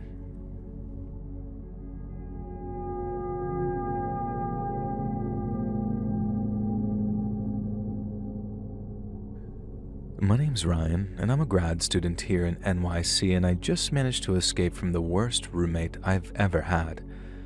I've been a fan of the show for a while now, and I've always kind of hoped that I'd never have a reason to contribute. I thought I could just listen to everyone else's creepy stories and never experience one of my own, but I guess that all changed when I met Kurt. I won't bore you with all the ins and outs of my housing situation in September last year, but let's just say that I needed a place to stay, and I needed it badly, and so I ended up going to view a single room in a shared apartment where my roomie would be a guy called Kurt. And Kurt wasn't there during the viewing, and I'm guessing that not only was that on purpose, but the landlord had the place scrubbed down to make it look like a regular, sane person lived there. After some couch surfing, I moved in on a 6-month contract starting October 1st of last year, and when I first met Kurt, I had absolutely no measure of what a creep he was going to be. He seemed like a quiet guy, into his old-school heavy metal with his long red hair and beard, and they honestly figured the only issue might be loud music or something like that. But pretty quickly, Kurt showed his character. And the first thing, and probably the least creepy thing relative to everything else, was his music. He played bass guitar, and at first me and him were pretty cool, so I asked him what band he was into after hearing him play one day. Now, he was into much more extreme stuff, but we talked about bands like Sabbath, Zeppelin, and my personal favorite, AC/DC, for a while, and it was cool to find some shared interests. But then, Kurt asked if I wanted to listen to something he wrote. Now, I responded saying, sure, go ahead, and then he gets out his phone and starts playing this recording that's just his bass line and a drum track. It sounded pretty cool at first, like kind of creepy sounding, but still pretty good, and it kind of reminded me of Dawn Patrol by Megadeth, if you know the song. Some vocals kicked in, something kind of weird sounding I had to almost concentrate on to hear, but then I realized I wasn't hearing anyone singing. It sounded like a young woman talking, and she sounded very upset. I figured it was some kind of spoken word thing that he was working on with someone, but then, as the girl kept on talking, I realized that she was the survivor of a violent, carnal assault, and that she was recounting her experiences either in court or some kind of police tape. I said, dude, is it real? And not like a sort of, oh man, that's cool kind of way, like, what the F kind of way. But Kurt just smiled and nodded and then started telling me about the exact crime it was from and things like that. I didn't say it to his face, but I thought using that audio was in very, very poor taste. But like I said, I didn't want to start an argument or cause any tension, and so I just palmed him off with something like, good art is always provocative, I guess, and then turned our talk onto something else. I only had to live with the guy, and I didn't think his weird taste in tunes meant that he was a serial killer or anything like that, but then I guess in that department, the thing he did next did him no favors. So I come home, I'm hungry, I open the fridge, and there's a bunch of what looks like organ meats in unlabeled jars, and the whole fridge stinks like vinegar. I felt like his stepdad or something going up to his room and asking him, like, hey buddy, what's that you left in the refrigerator there? It's awfully stinky for shared food storage, don't you think? Now Kurt's just sitting there, blasted out of his skull and listening to the Melvins, and while yes, the Melvins rule, they don't pair well with pickled organ meats. Kurt apologized, told me they were sort of not-so-live models for an art project that he was working on, and said that he'd have them out of the fridge by the end of the week. Again, this wasn't so bad because while it wasn't nice looking at a shriveled-up pig's heart every time I grabbed some creamer, it wasn't affecting my quality of life or anything like that. But then, come the end of the week, the way Kurt chose to dispose of those organs pushed things to a whole other level. I woke up to take a leak at about 4 o'clock in the morning, and I had to be up at 6:30, so I'm pissed that I'm actually losing out on sleep. I hit the upstairs hallway in my boxers, breathing through my nose, all half asleep, and then, bam, this smell like sour death just punches me in the nose. I can hear frying coming from downstairs, and so I kind of knew what Kurt was doing before I saw it. But I went down anyway to make sure, and when I saw him frying those pickled organs in a goddamn pan, I said, dude, what the actual F are you doing right now? Again, Kurt was all apologies like he always was. I promise that's not an Nirvana reference, but that time I was actually pissed off. Because once I went back up to bed, all I could smell was that sour death smell after it had gotten into my room. I couldn't go back to sleep at all. Like half because of the smell and half because of how mad I was that he'd try and cook that crap at 4 in the goddamn morning. It made him sick too, like he pretty much occupied the bathroom for the next 48 hours, meaning that I was relegated to peeing in bottles whenever he was camped out in there or whenever I was too scared to witness the aftermath. And that kind of knocked the pep out of him for a while, I suppose, because there was no more weird behavior out of Kurt, at least none I could see. Now, the next thing happened maybe 2 or 3 weeks later when I came home to find a piece of meat hanging from some string he had tied to a cabinet handle, just sort of hanging there over the workspace. It didn't have a hook going through it like you might be imagining. It was sort of all wrapped up and tied in a string, but then the string had little tiny pieces of metal hooked on them, and so the meat looked like it had maybe 4 or 5 of these little metal tags on it. Each tag had weird little symbols on it that was different to the others. Now right away I'm thinking, Kurt, what the hell, man? And while I wanted to just toss it because it was a freaking dripping onto the counter, I just wrapped it up in plastic and put it in the fridge for him. Kurt comes home asking why I moved his meat, and then asked me not to do it again because he was curing it. I asked him if he put any salt on it, like fully knowing that he didn't because I saw it, and when he said no, I said he needed to put a lot of salt on it if he wanted to cure it.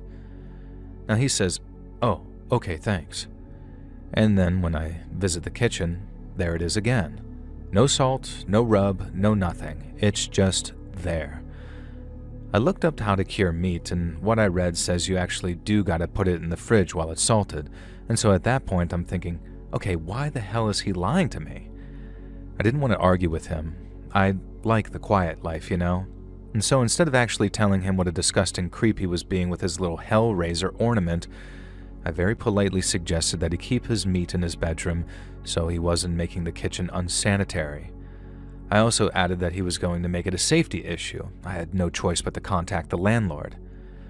I wasn't a dick about it. It was more like, just work with me, dude. And since he wasn't a total a-hole, Kurt agreed to do just that and keep his meat in his room. The final straw was when the smell of rotten meat started seeping out from under his bedroom door. And then it wasn't long before I noticed an uptick of flies in our apartment. I got in touch with the landlord and asked him to perform some kind of apartment inspection so he could personally tell Kurt to stop just letting raw meat rot in his bedroom. He said he was busy for a couple of days and he would be over the first chance he got. But before then, I realized why the apartment was starting to smell worse and worse. It wasn't just seeping out from Kurt's door. He was hiding pieces of it around the apartment and letting it rot.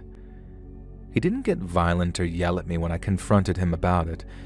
He gave me some evil-looking death stare, but he didn't say anything. He just slammed his bedroom door in my face, told me he didn't want to talk to me anymore, and at that I called the landlord again and told him not to bother coming over, or at least not on my behalf anyways, because I wanted out.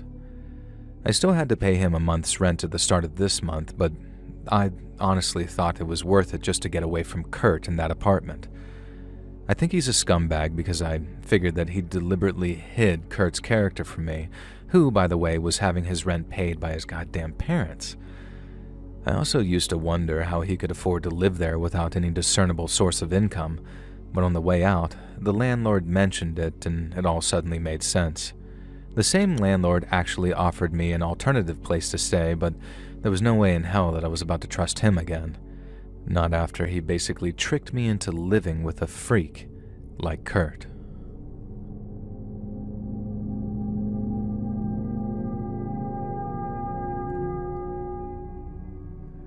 So let me tell you a story about how the best living situation I ever had turned into the worst living situation I ever had, and why there's never been a truer statement than never judge a book by its cover. So many moons ago now, I was looking for places to live in the city I'm at when I came across this pretty amazing apartment while going through the listings.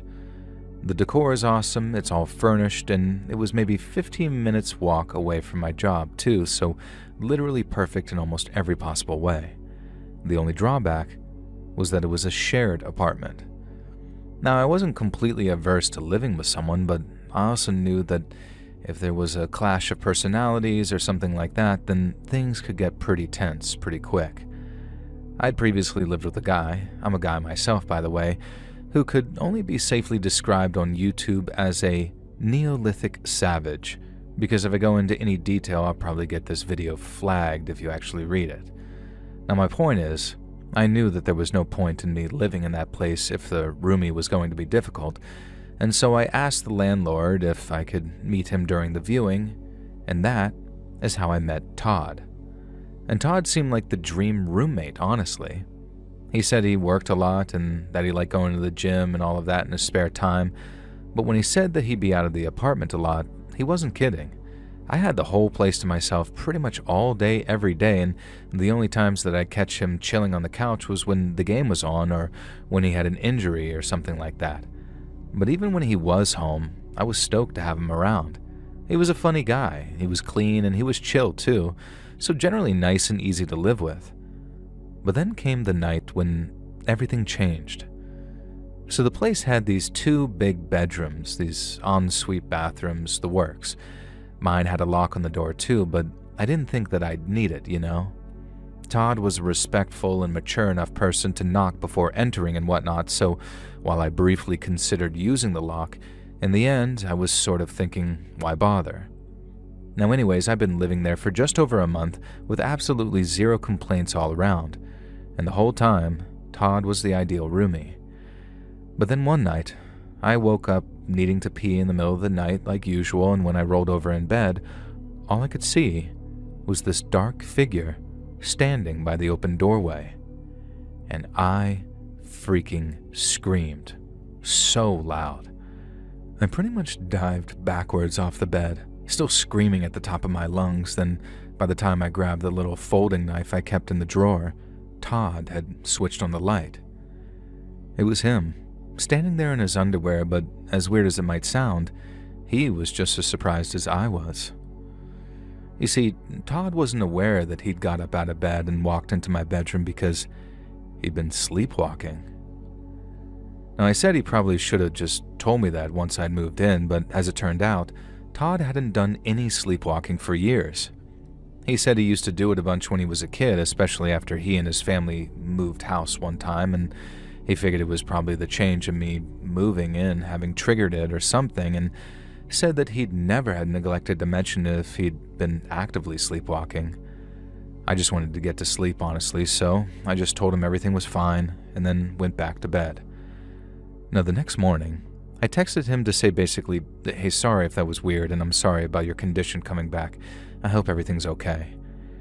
He told me we were good, but that maybe I should start locking my door in the future.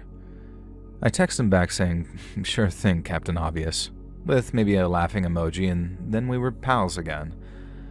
Now, from then on, I started locking my door at night, but it also wasn't like Todd wasn't doing anything about it. He said he went to some doctor who gave him a prescription for mild sleeping pills, and then for about a week or so, there was nothing. And then one night, I'm asleep in bed and I hear bang, bang, bang, bang on my bedroom door. Now, once again, I'm just about jumping out of bed, but since Todd's knocking, I figured that he must be awake, so I asked him what's up. But I get 0 response. I knew he must have been sleepwalking, so I called out to him to say, hey, wake up! All that kind of stuff, but again, I got no reply. I got up out of bed thinking, please don't make this a regular thing.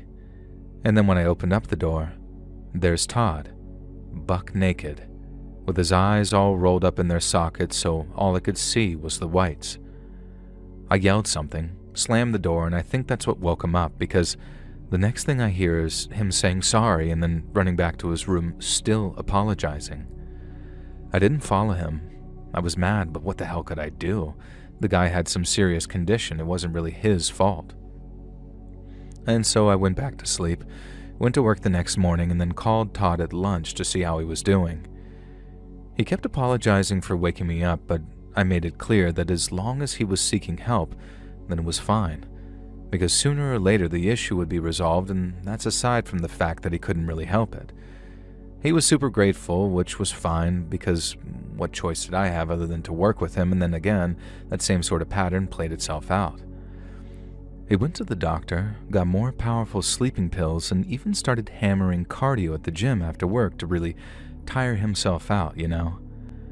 And there were another couple of weeks without incidents, and then, once again, I woke up to Todd banging on my door in the middle of the night.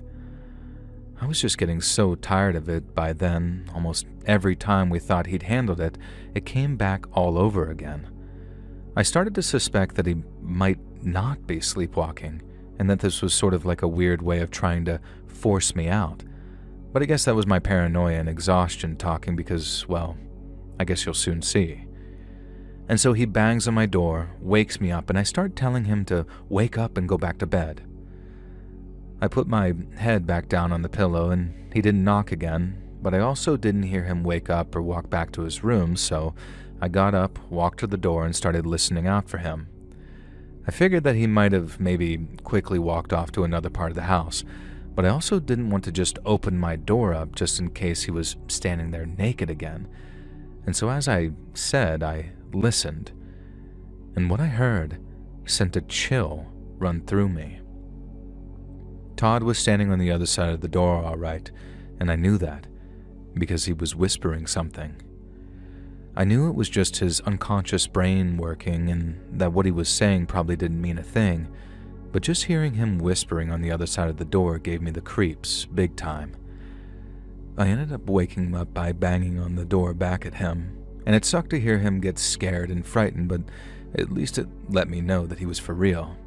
I started questioning why him knocking on my door didn't wake him up, but me knocking back at him did.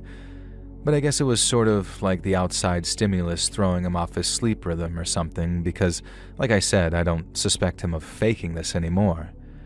Now anyway, the final time it happened, before I started to consider just leaving at the end of that month, I recorded it to show Todd that next morning, and I guess just so he could see things from my perspective. Now he started hammering on my door again, and I tried waking him up by banging back, but for some reason that didn't work and he started whispering again. Now I banged a second time thinking another round of knocking back might do the trick, but all that did was make Todd start speaking louder, and it was then that I heard what he was saying for the first time, and it was almost like a prayer, but all kinds of jumbled.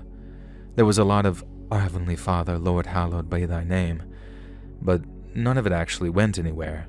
It was all these phrases just sort of looping and spiraling until it sounded almost like nonsense talk, just like an edge of reason to it. Now he spoke in this weird voice too, like in the back of his throat almost, and I honestly think that it was one of the single creepiest things I've ever heard in my life. If I just woke up to that on the first night it happened, then I'd have been even more spooked than when Todd just appeared in my room. But since I kind of knew what was happening, I just went back to bed with a pillow wrapped around my head and tried to get some sleep. Now the next morning before I left for work, I showed him the video I took the previous night. It obviously didn't show much of him, but it captured all the creepy sounding nonsensical prayers that he recited in the back of his throat voice of his. I massively regret showing him that video, and I didn't do it to be mean or anything like that. I just needed him to see how serious it was and how bad he was disturbing my sleep. But oh man, the second he heard himself, it was like the stuffing had been knocked out of him. He went quiet. He said sorry, and then after telling him I'd see him later and we could talk about it after work, I figured that he'd head out the door like he usually did. Only he didn't. He just sat down at the kitchen table and he started to cry. Now later that day I got a text from Todd saying that he was checking himself into some kind of medical facility and that he might not be back for a month or two, maybe more. I had the apartment all to myself for a while, which was nice in a way, but I was really worried about Todd. We kept in touch and I'd ask him how his treatment was going and all of that, but he'd always give me one-word answers and then change the subject like he didn't want to talk about it. Now, I remember thinking it probably wasn't going well since he didn't want to talk about it much, and then after 2 months, Todd told me that he wouldn't be moving back to live with me and he'd be sending someone over to gather his stuff. It was sad, knowing this super capable guy was having such trouble with a medical condition. I mean, it was creepy as hell being in the middle of all of that, and I think it'd have been a hell of a lot more frightening if I didn't know what was going on. But I did, and there was a rational explanation for it. It just sucked it was happening to him, and I lost his number after losing my phone, so these days I can't reach out to see how he's doing. So Todd, buddy, if you just so happen to be listening to this somehow, I hope you're doing much better, and I still think about you from time to time. Hey friends, thanks for listening.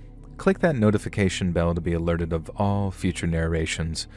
I release new videos every Monday and Thursday at 9 p.m. Eastern Time, and there are super fun live streams on Sundays and Wednesday nights. If you got a story, be sure to submit them over at my email at letsreadsubmissions@gmail.com, and maybe even hear your story featured on the next video. And if you want to support me even more, grab early access to all future narrations and bonus content over on Patreon, or click that big join button to hear about the extra perks for members of the channel. And check out the Let's Read podcast, where you can hear all of these stories and big compilations located anywhere you listen to podcasts. I also have a true crime channel called Saturn Soul, and all those links can be found in the description below. Thanks so much, friends, and remember, don't trade your Pokemon for peanuts.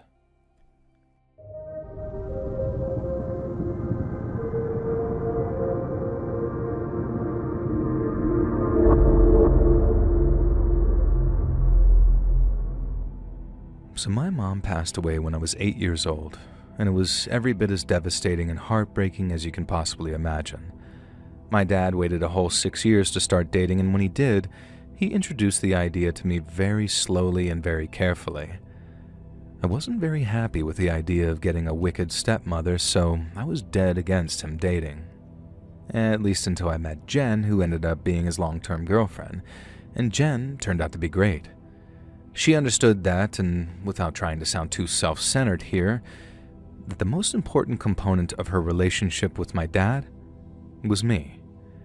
She worked very hard to win me over, and for that I owe her a lifetime of appreciation.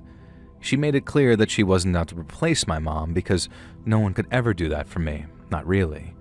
All she could ever offer was patience, compassion, and friendship. And it was her idea that she and my dad put off moving in together for at least a couple of years, and not just because that distance made me feel much less anxious about her dating my dad, but also because she had a child of her own, a boy of 13 named Braden. I was 15 when Jen and Braden moved in, and Braden was 13, like I said, and I'd met him once or twice beforehand, and while he seemed really shy and quiet, I figured he'd be a good kid if Jen helped raise him. Now, I really fell for him too. Jen hadn't told him that she'd been dating until maybe a couple of months before they moved, purely because she was scared of how bad he'd take it. And so when he first met me and my dad, I really sympathized with how anxious and helpless he must have felt. I figured he'd warm up to us, come out of his shell a little, and then we could be something like a family together. But unfortunately, that turned out not to be the case. Braden never did warm up to us, and while he hadn't been the happiest child prior to his teenage years, by 13, bad seeds were bearing some rotten fruit. Now, I thought that when he had that confidence, his personality would start to show. But I totally made the mistake of thinking that personality would be like his mom's. And so when it emerged, he turned out to be a bratty little asshole, and it was disappointing to say the least. The Braden that showed up after that period of silence was easily one of the most obnoxious people I've ever had the displeasure of meeting. But living with him was a living hell.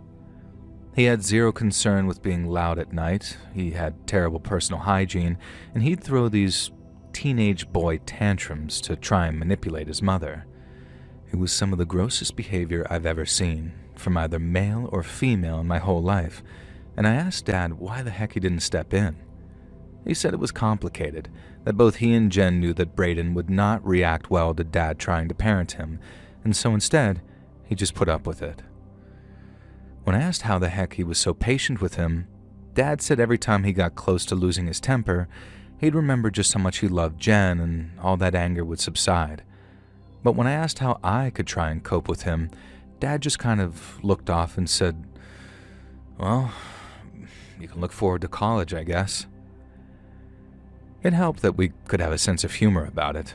I guess we kind of had to keep our sanity, but as time went by, it got harder and harder to see the funny side. Especially after I turned 18 and decided to take a year off so I could decide what I wanted to study in college. Braden apparently was flunking high school and only seemed interested in two things: chicken tenders and playing Minecraft. He wasn't as bad as like the tendies meme that you've seen, but Jen really did have to fill the freezer with frozen tenders if she wanted Braden to eat anything, and boy did that kid eat. I think he was pushing 190 by that point, so not huge, but well on his way with the amount that he ate. And the only times that you'd see him was when he came down to put them in the oven and when he came down to take them out again. And the rest of the time, Braden was in his bedroom playing video. And so once I turned 19, I started seriously knuckling down when it came to my college applications.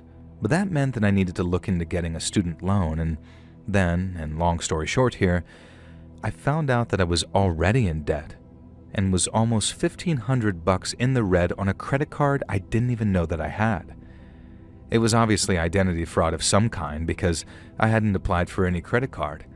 But then when I looked into it, I saw something I recognized right away. First off, the company was Microsoft, so I knew all the purchases were, like, computer-related. But when I checked out the actual purchases and what they were, almost all of them said Madden points. Jen and Braden had argued about something called Madden points maybe 3 or 4 months prior, and from what I understand, they were something Braden apparently needed to play his football game. But then it turned out he didn't need them, and it was all just a way of milking yet more money out of people. But when Jen refused to give him any more money and told him to make do with what he'd already bought, he went nuts. It was a whole thing, and it only stopped when Jen threatened to take his Xbox away altogether. But then, it hadn't stopped, because all Braden had done was apply for a credit card in my name and then spend almost $1,500 of money I literally didn't even have. I was mad, obviously really mad, but I knew I wouldn't have to pay anything. It was literally identity theft. And the only thing was, I had to file a police report if I wanted to sort of convince them that it wasn't just me doing a scam, and that was obviously really bad for Braden. And his mom went ballistic. My dad got involved for the first time, saying that he could go to prison for stuff like that. But then the whole time, Braden's saying, I don't know what you guys are talking about. I swear it wasn't me. Well, it was him, because all it took was a visit from a police officer, and he sang like a canary while crying like a baby. I didn't have to press charges, so I didn't, but that meant that Dad and Jen had to pay off the money, otherwise the credit card company was going to pursue charges instead. And needless to say, they were seriously mad at Braden, but they got even madder when he basically refused to apologize to me. From Braden's perspective, I'd majorly wronged him by trying to get him arrested, which I hadn't, and over something that in his words wasn't even that much of a big deal. And he actually offered to do yard work around the neighborhood to try and cover $1,500. But I digress. He wasn't going to apologize, and it was actually starting to put a strain on Dad and Jen's relationship. But then one night, around 11:30, Braden knocked on my bedroom door and said he wanted to apologize. It was 11:30 at night. I'd been lying there trying to sleep for maybe 15 minutes or so, and I was in no mood to have such a heavy talk with him. But what I did do was thank him. I genuinely appreciated his attempt at reproach, so, while at the time I just wanted to sleep, I told him I'd talk with him in the morning so we could make up properly. I wished Braden good night and then rolled over to go back to sleep. But he knocked again and said he wanted to apologize. Now I just responded, "Braden, please just go to sleep. I'll talk to you tomorrow." But again, this kid knocks on my goddamn bedroom door again. And I said I wasn't going to tell him again, and I was definitely starting to lose my crap, so I probably sounded like it too. But then Braden says, and in his real aggressive and creepy way, "Open your door, Jessica. I want to apologize to you." Braden tried opening my door, forcefully too, but since I've been keeping it locked since the whole credit card debacle, his attempt was unsuccessful. And that's when I realized something was going on, and Braden never intended for some heartfelt apology. I remember sitting up in bed and telling Braden much louder to get the hell away from my door. And I guess this alerted my dad because I heard the bedroom door open down the hallway. I expected my dad to tell Braden the same, to go get to bed and quit bothering me, but all I heard was, "Oh my God," before it sounded like he bolted back into his and Jen's bedroom. Braden started banging on my door while jiggling my door handle, and he also raised his voice and started saying, "Open the door, Jen. Open the freaking door right now." And as you can imagine, I was never about to open my door to him, especially not after hearing my dad say something like, "Oh my God," the way he did. And that made me think that Braden had something in his hand, something that was probably sharp or went bang. Braden was still slamming his fist against my door when I heard my dad suddenly start yelling, "Braden, put the knife down, Braden, right now." I could hear Jen too, yelling for him to stop, but I mostly could just hear Braden screaming and then this sudden sort of wood chipping sound almost from where he was stabbing at my bedroom door with the knife he was carrying. My dad didn't shoot him, thank God, but he sounded almost close, you know. His stepson was in the process of trying to murder his biological daughter, and while he loved Braden's mom, I don't think he'd have any trouble whatsoever in shooting him dead if, say, he managed to barge my door open and get inside. But then, that would have obviously been a huge drama. There's no way Dad and Jen's relationship would have survived that, and heck, maybe he'd even go to prison or at the very least have stuck with the memory of shooting a kid dead in his own house. And so yeah, thankfully, Braden eventually put the knife down. And then, as his mom screamed at him to go to his room, he started crying. Dad came into my room to see if I was okay, which, yeah, sure, I technically was fine, but not so fine at the same time. He promised me he was going to do something about Braden's behavior, and that his mom said she'd back any play he suggested. And that is how Braden ended up going to military school for 2 years. He ended up going into the army after he graduated because, in a tale as old as time, all he really needed in life was a father figure. My dad always felt bad about not being able to provide it, and he has an okay relationship with Braden these days, but I don't rush to go see him whenever he's home. Now, he might look all square-jawed and dapper in his army photos, but I still see that same kid inside of him, the one that tried to kill me in the middle of the night.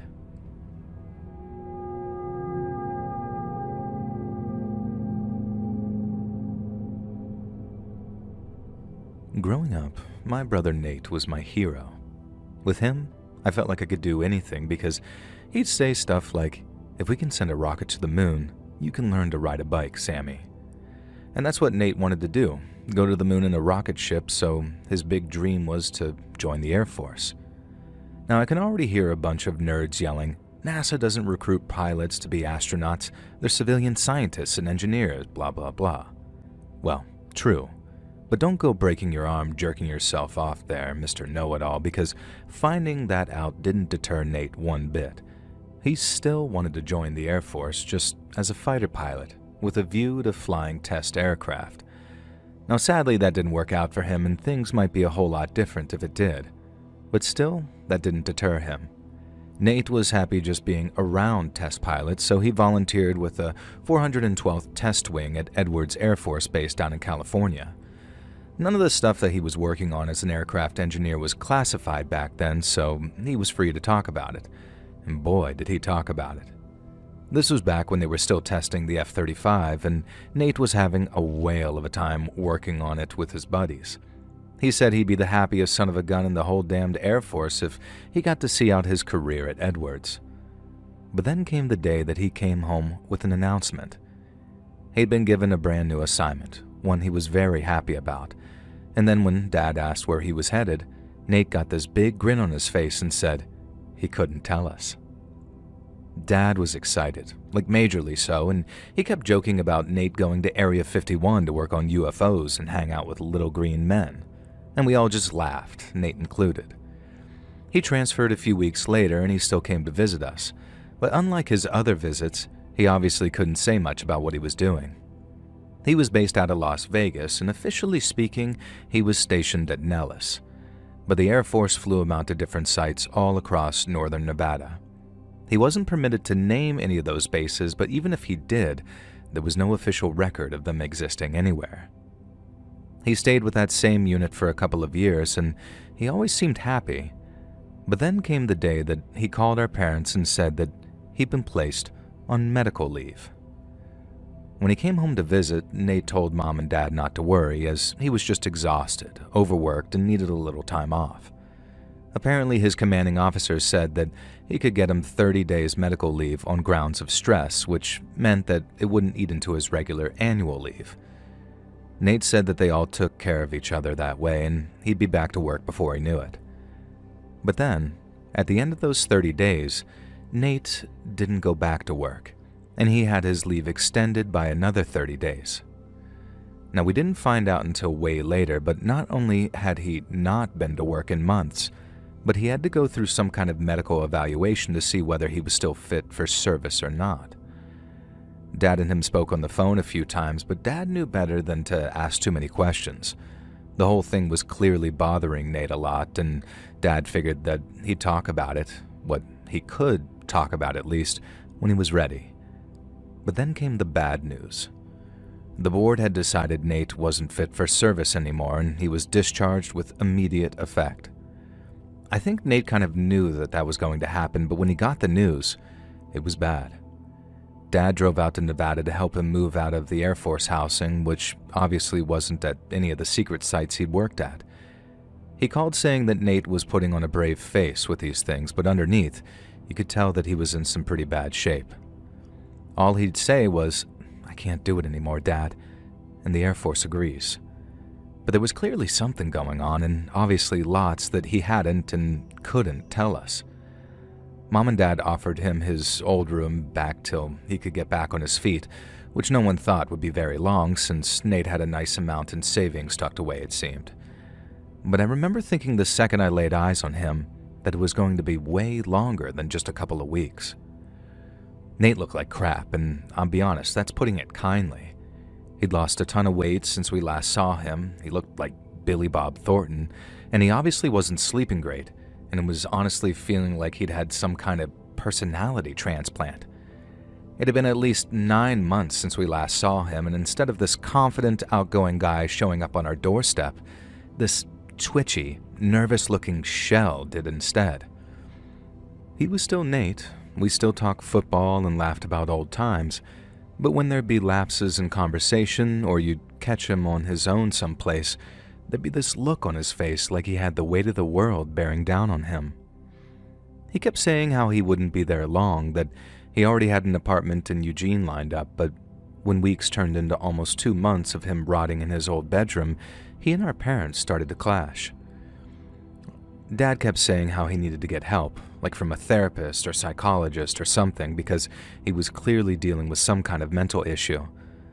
But Nate said he didn't need to, that he'd talked to enough shrinks and doctors over the past year or so to last an entire lifetime. Dad would ask him over and over to just talk to him, at least about the stuff that he was permitted to, but Nate would just yell back, "I can't.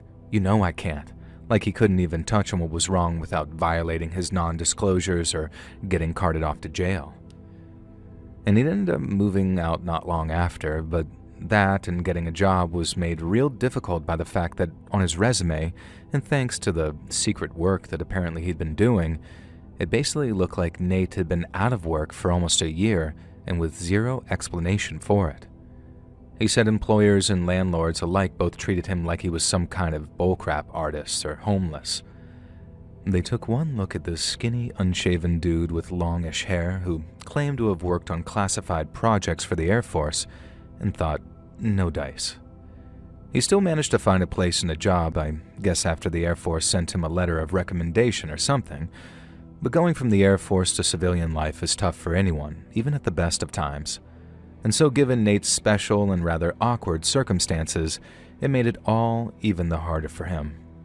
And since he and my dad weren't on speaking terms at that point, Nate stayed away for a while, but I'd talk to him via text most days, just checking in on how he was and all of that while talking about the Ducks or the Trailblazers. Sometimes he'd be up and sometimes he'd be way down. And then on one of the weeks that he was way down, I decided, screw it.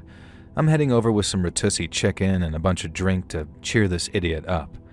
And that's what I did. I stopped at this Jamaican place in Eugene and picked up some chicken, and then after grabbing the sodas, I drove over to Nate's place after making sure that he was home. And we just hung out for a while, talking about the usual kind of stuff, and then touching on how Dad wasn't mad anymore and was basically just waiting for him to reach out.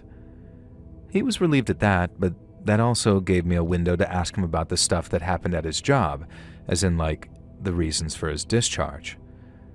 I told him it was cool if he really didn't want to talk about it, but he kind of sighed and said something about having to talk about it sooner or later, and then started telling me about this mental breakdown that he had after being overworked and overthinking.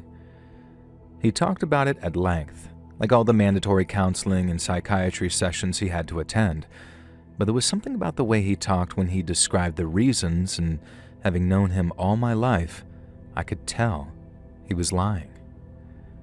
The guy who would have happily skipped sleep to work on airplanes was complaining about being overworked, and I didn't know this at the time, but in a role where the Air Force takes real care not to overwork their airmen, my brother had somehow become the sole exception, I guess.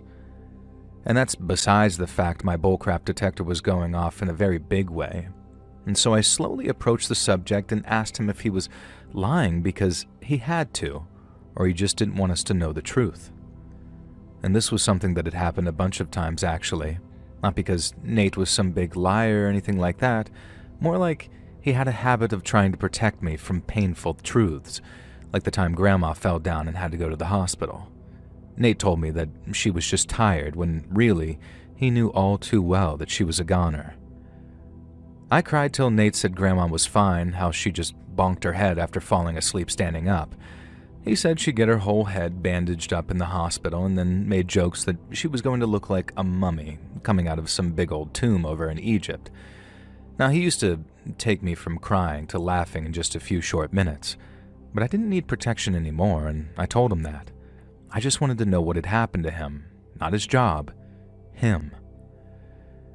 After gathering his thoughts, Nate started with a kind of disclaimer, saying that he obviously couldn't tell me exactly what he'd been working on, or what he saw, or what he knew, but he could bring himself to talk about how it made him feel, and how he felt, was scared. Nate said that he'd been working on something with a whole team, and then during a simulation they'd been running one day, the team realized something terrible might happen if their little project got working. In fact, not only was the thing obviously terrible, but the more they thought about it, the more they realized just how utterly catastrophic the worst-case scenario might truly be. Nate said it caused a whole thing in their department because some guys didn't seem to recognize what the problem was, while others did, and both groups were at each other's throats over it. There was a whole review. Each group argued their case, and by the end of it, Nate said the people, rightfully in a panic, thought that they had the whole thing wrapped up. The solution was obvious. Radically change the direction of the project or mothball it entirely, because if they didn't, just about everyone was going to be in a whole world of hurt. It seemed like an open and shut case, and even some of the more chilled out members of the team changed their minds and decided the risks were worth paying attention to. But then the review board made their announcement. Continue the test project as planned without any deviations whatsoever. And everyone was stunned. But none more than Nate and his buddies, who as engineers were the first to figure out the practical application of what they were working on, but also what might happen if it all went south. They pretty much led the protests against the review board and commanding officers, and as you can probably guess, the higher-ups didn't like that one bit. There were accusations of insubordination and threats of jail time, as the Air Force threatened to throw the book at the whole test team if they didn't toe the line. They weren't happy about it, but they did as they were told for the sake of their jobs and freedom. But over time, it wore them all the way down to the bone. Nate couldn't tell me the names of the dudes he worked with, but he could tell me roughly what happened to them. He wasn't the first to be put on extended medical leave. It happened to a couple of the other engineers and scientists who'd protested too. The Air Force strung him along for a while, telling him that he'd be back to work in no time after nothing but a cool-off period. But finally, his turn came too, and there wasn't a thing that he could do about it. Nate said that he was still a true believer for a time, and although he'd been kicked out, he got a big payout. And that must have really sweetened the pot, I guess, getting a golden goodbye like that, but Nate still firmly believed that his old COs would see sense and make the right decision. But then not long after moving off base, he ended up talking to an old buddy of his who heard rumors that they were pressing on with the project harder than ever. Nate couldn't believe it, and the stress of knowing his worst fears might come true had him almost losing his mind. And that's why he and Dad were clashing so much. Dad could see it was tearing him up inside, but Nate warned that if he told him what was coming, Dad would think he was crazy. And not only that, If he was foolish enough to repeat what he'd been told, Nate might end up going to prison for a long time. But even if Dad did believe him, there was nothing he could do. There was nothing anyone could do to stop what was coming, and when it happened, life as we knew it would change forever and not for the better. I remember being so freaked out and scared by what Nate was saying that I was like, dude, please tell me you're not serious. I mean, if you can't tell me, okay, but don't just make weird crap up. And Nate exploded. He knocked over his soda from getting up so fast while shouting, "Does it effing look like I'm making this up?" He was red in the face as he went off on a big, long rant about how if he told everyone what he knew, and people really understood what frightened him so much, there'd be mass panic, along with riots, martial law, you name it. Society as we knew it would break down completely, and that's before the thing that scared Nate happened. I asked him about things like bunkers and all that stuff, if folks could shelter from it like they would from a nuke, and Nate just shook his head and told me that I didn't get it. It didn't matter if you were on the goddamn space station or in a presidential bunker. Everyone was going to suffer, and in ways they could barely even imagine without being told explicitly. And if you did tell them, well, say goodbye to society, because no one's showing up to work on Monday once they know what's about to happen. I remember sitting there just sort of speechless, basically. I didn't want to think a single word Nate said was true, but he'd never lied to me before, not after demanding he tell me the truth anyway. He also told me if I breathed a single word of what he'd said to anyone we knew, he'd kill me. I promised I wouldn't say a word, not to anyone we knew anyway, and definitely not to Mom or Dad. I just didn't know how he could sleep at night knowing something was coming that no one could stop. And he told me alcohol helped, but regardless, he didn't have much other choice. The thing that stopped him from going completely crazy was knowing that there were still good people working on those projects and how sooner or later, they'd see sense. How they were just individuals and any pushback they gave would once again be met with the full force of the big blue machine. And so, even though there was hope, it wasn't enough to keep Nate calm or optimistic. He reminded me to keep my mouth shut, but at the end, he thanked me for the talk. And then over the next few weeks, Nate started to get a lot better. He patched things up with our dad, started coming over on Sundays for dinner and football, and it seemed like each and every day he looked and acted a little bit different. He was eating properly again and hitting the gym, and he also got fast-tracked for promotion at the warehouse job that he had, which meant a little more money and a lot more freedom. And so after just under a year of being back home, Nate was practically back to normal again. He was still in touch with his old buddies from the project, the ones who were also discharged, but he seemed to stop worrying and fixating on it like he had before. Nate became a regular part of our lives again, and it seemed like nothing was going to change that. But then came the day that he stopped answering texts or calls, and my parents got so worried they asked me to drive over to check on him. I remember thinking they were just overreacting. Nate had been doing great, and it was good to have his old self back again. Besides, the better he got, the busier he got, and the last time he spoke, he mentioned something about a girl he'd been seeing. But then, when I did drive over to Nate's, there was no answer, and then when I tried the door, I found it was locked. I got nervous right away because in my head, or rather in my worst fears, it was about finding Nate's body. My heart was just about pounding in my chest, and I remember sniffing the air and thinking, okay, no smell of death, this is a good sign. But seconds later, after walking into the kitchen, I saw a note on the table. And seeing the note had fear and terror hitting me like a truck. I could barely bring myself to read it, but when I did, I was so relieved that I felt a lump in my throat. The first line said something like, "Whoever finds this, rest assured, I didn't do that. And as far as I know, I'll still be alive when you find this." I had my hands on my knees like, oh, thank God. And that's about as far as the relief went, though.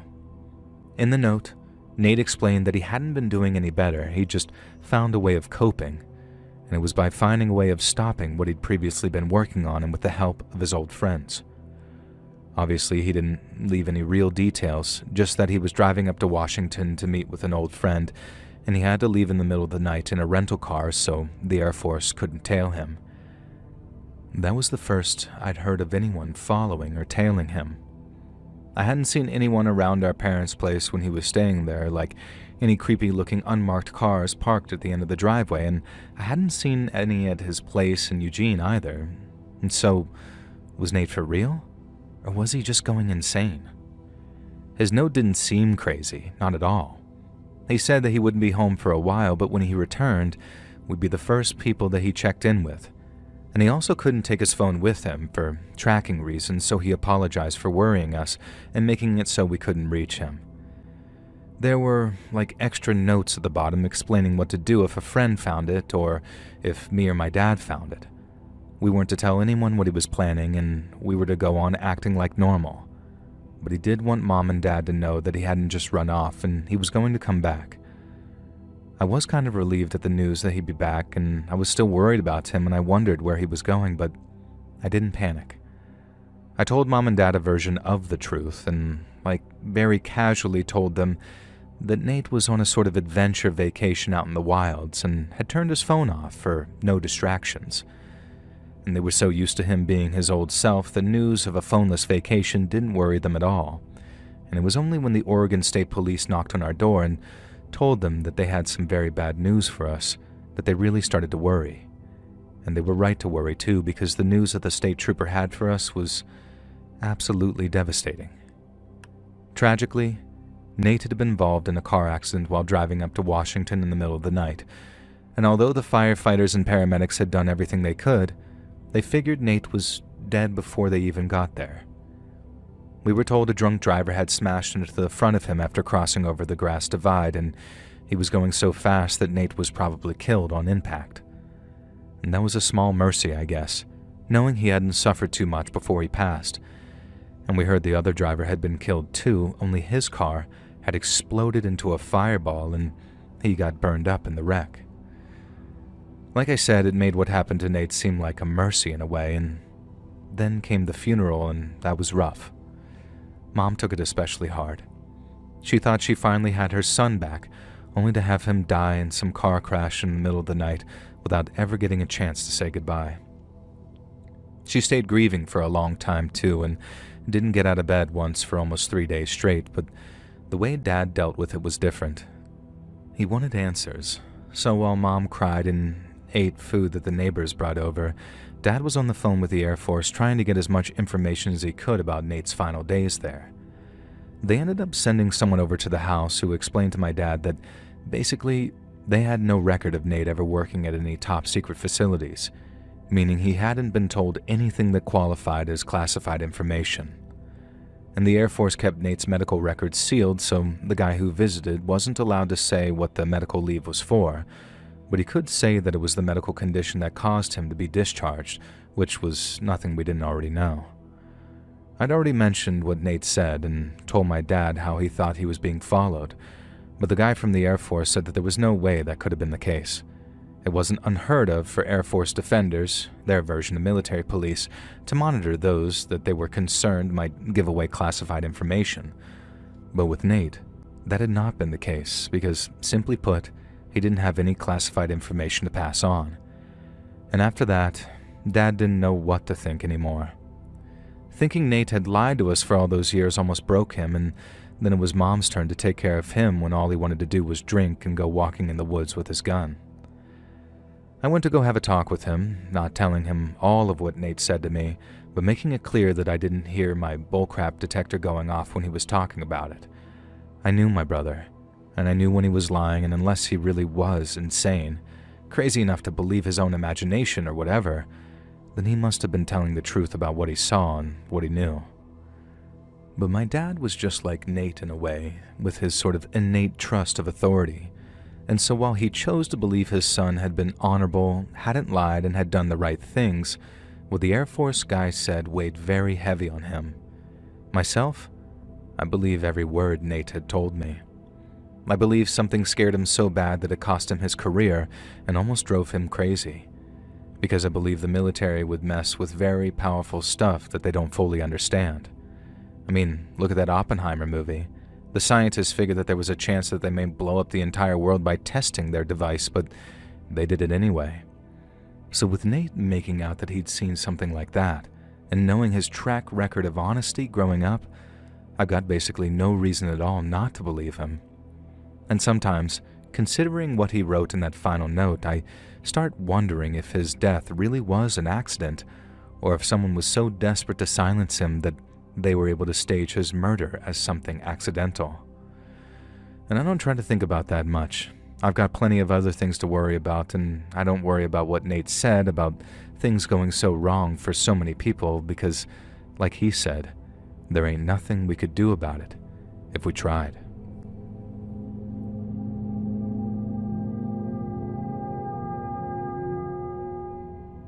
My name's Abby, I'm from the UK, and I've been a fan of yours for quite some time now. I try to check out the live streams whenever possible, and I love the banter between you and the viewers, but they're often too late for me to hang around for long. Don't change them on my account, I'm just saying. Now anyway, the reason I'm writing to you today is because, well, my brother disappeared. I'd always hoped that I'd never have any reason to write to you, and I should probably say now that my brother's disappearance won't be like any you've read about before, because technically, he hasn't disappeared. It just feels like he has. So my brother's name is Theo, and he was always a bit of a moody one. His favorite film when he was little was Kidulthood, a film about gangs in London, and then he was mad into Top Boy when that came out too. He once got in trouble for skipping school to go home and watch Battle Royale when our mum walked in on him watching it, and she double panicked because not only was he skipping school, but he was doing it to watch these crazy violent films where Japanese schoolgirls get machine gunned. But as our dad said, boys will be boys. He seemed to mellow out a bit once he reached year 9, which I think is like 8th or 9th grade over there, because he had to focus on his GCSE exams.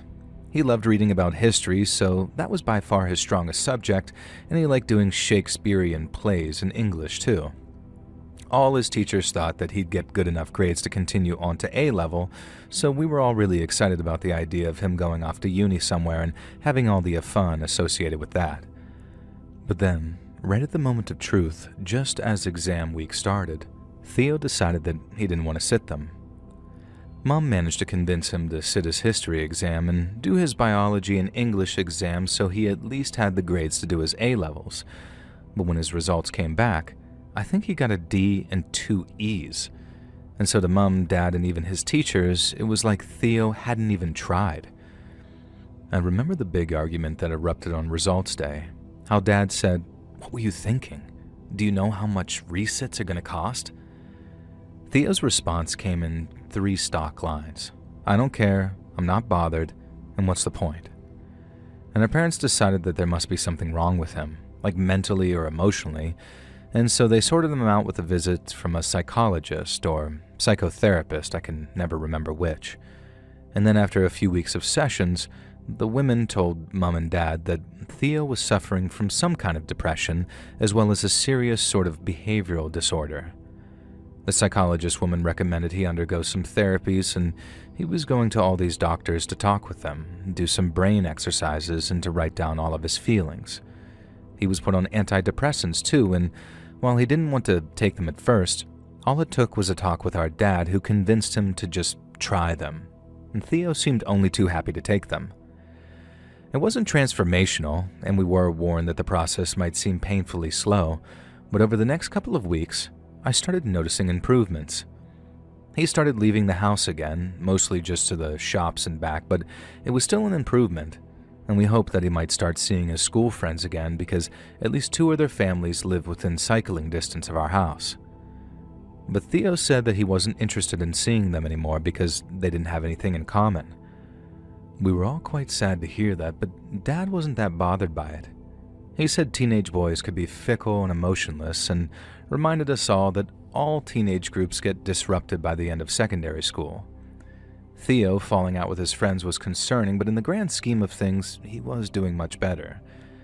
He made an okay point, I suppose. Theo had been leaving the house more and more, and in addition to getting himself a gym membership. And then as time went by, He landed a part-time job stacking shelves in a supermarket and started talking to a whole new group of friends, but not in person, only online. I say not in person, as he did end up going to see some of them not long after his 17th birthday, but for the most part they either talked via social media or in group chats whenever they were playing Xbox games together, probably. And Theo would end up getting really loud with him sometimes, laughing and making jokes or shouting in excitement whenever they were playing shooting games together. It was really annoying, but me and our parents were so happy to see him socializing and having fun that most of the time we just sort of put up with it. And by the time Theo turned 17, he was doing way better than before. I mentioned that trip that he made to see his friends, but he joined a club too, a shooting club, and at first, Dad wasn't best pleased about this. He ended up driving Theo over one day and talking to the man in charge, and then he got back and seemed completely reassured. Dad said that the guy running it was ex-army, a little bulldog of a man who said discipline, respect, and safety were his top concerns. He didn't let any idiots into his shooting club because his life quite literally depended on that. And so when he said that Leo was quiet, respectful, and took safety very seriously, he was only too happy to have him around. This made Dad really proud, and to us it seemed like the end of a very long and very dark chapter in Theo's life. But then came the night that we were all sitting down for dinner, and everything seemed to just fall apart before our very eyes. Theo had been to shooting club that evening, which usually had him in a good mood, but that evening he seemed a bit subdued. When Dad asked him what the matter was, Theo said that he was getting sick of his job, and then when Dad suggested getting him some hours at his place, he said, "Only idiots work jobs like that for no money." And there was a clatter of cutlery as Dad put his knife and fork down, and then after looking over at Theo, he said, "And what's that supposed to mean?" And that's all I can remember word for word, honestly, because after that, Theo and Dad started going back and forth about how much money he was earning, with Theo saying some pretty horrible things about what he called wages or wage slaves. And the only thing that really stands out in memory, amid a lot of shouting about stuff I just didn't understand, was when Dad said, "Well, what are you going to do with your life then?" And then whatever Theo said in reply sent Dad ballistic. Me and Mom had left the room by this point just to give them some space, but then Theo came bursting out of the kitchen with my dad behind him shouting, "Well, I'm not having you living here if you're going to talk like that. You got a month to move out, and at the end of it, you can go F off." Theo didn't end up moving out at the end of the month. He and Dad had a talk and worked things out. And they agreed Theo was well in the wrong for saying the stuff about Dad's job, and in light of that, he could stay as long as he wanted. But ever since that night when Dad and Theo had that big argument, it was like I noticed how much he changed. He'd always been my little brother, by 5 years by the way, but watching him grow up had always been a joy to me. It was hard watching him go through his depression, and I was proud of him watching him drag himself out of it. But while he'd always been a bit more inclined to all things weird and spooky, he'd always been quite positive and kind-hearted. Whereas after the depression, there was a new and strange sort of nastiness about him. He only seemed to laugh at sort of really negative or terrible things, and the sort of joyfulness he once had about him seemed to just be gone. He spent more and more time online, and whenever I walked into his room, he'd always changed his screen really quick and act all impatient till I left. Or sometimes he'd just shout at me to go away, even when I knocked first to give him his privacy. Now, I remember being quite sad and talking to Mum about it, and she reassured me by saying my Uncle Robbie was a nightmare when he was a teenager, but then grew into a sweater vest-wearing florist and a thoroughly charming fellow at that. And Theo would grow out of it sooner or later anyway, and when he did, we'd all be better off for it, and we just had to be patient. A few more months came and went, with Theo having settled into the rhythm of going to work, going to shooting club, and then playing video games with his mates till late at night. He'd start taking driving lessons finally, which Mum and Dad were really excited about. But other than that, he'd spent all of his time in his bedroom. We hardly ever saw him for days at a time sometimes, and Dad started jokingly referring to him as the Shadow. But there were no more racist outbursts or anything like that while gaming. Just the usual aloofness and an almost constant need to be left alone. And I suppose that was our mistake, leaving him alone. We should have been more involved in his life, especially after he said those horrible things about people who worked for a living. But Dad really did think that he'd talked him away from a dark place when they patched things up after their little argument. Well, it turns out he was wrong. Theo hadn't moved on from it, he was just masking, as my Gen Z nephew likes to say. I'll never forget the night that I woke up to the sound of this terrible crashing sound coming from downstairs. And it was like these slow but heavy banging sounds, and just from the noise alone you could tell it was coming from our front door. Thinking the house was being burgled, I jumped out of bed, threw on my robe, and then ran to my dad's room to wake him up. He was already up, obviously, everyone in the house was, and when I met him on the landing, he had his baseball bat in his hand, the one he kept under his bed. Now he was ready to face down any burglars who smashed their way in, or to at least keep them from coming up the stairs. But no sooner had he called out that there were people in the house, someone cried back, "Armed police," as the door burst open and a load of policemen with guns came pouring into our house from outside. They made me, Mum, and Dad come down the stairs, but Theo hadn't come out of his room. And then as a few policemen started looking around downstairs, a load more ran up the stairs to Theo's room. I didn't see it myself, but I later heard that they found him destroying his computer, or at least trying to, because from what I understand, you can always pull stuff off of a computer drive even when it's damaged. They took him away with my mum crying, and Dad asked what was going on, and I just couldn't believe what I was seeing. My kid brother being carted off in handcuffs by police with big guns and body armor and helmets. It looked like they were going off to fight a war or something, but they'd come to our house for my little brother. But why? All we wanted to know as the police were taking him away was why they'd felt it was necessary to smash their way into our home to drag away a 17-year-old. We were entitled to know, so they had to tell us once the scene was secure. But then they did, and it really did feel like the words alone knocked the wind out of us, because Theo had been arrested under suspicion of planning the importation of drugs, firearms, and even explosives. Mum and Dad were stunned, but they got Theo a solicitor right away, and it was through him that they found out exactly what he was being charged with. The charges alone were bad enough, but when they found out that he was looking at literally decades in prison, Mum nearly had a breakdown. And that's why Theo had been learning to drive. Not because he wanted a car so he was free to get around, but so he could rent a big moving-style truck, drive it down to Calais, and pick up a huge shipment intended for a local gang, who in turn were going to use it to wage a turf war that, given they were trying to import hand grenades, would result in innocent people being hurt or even killed.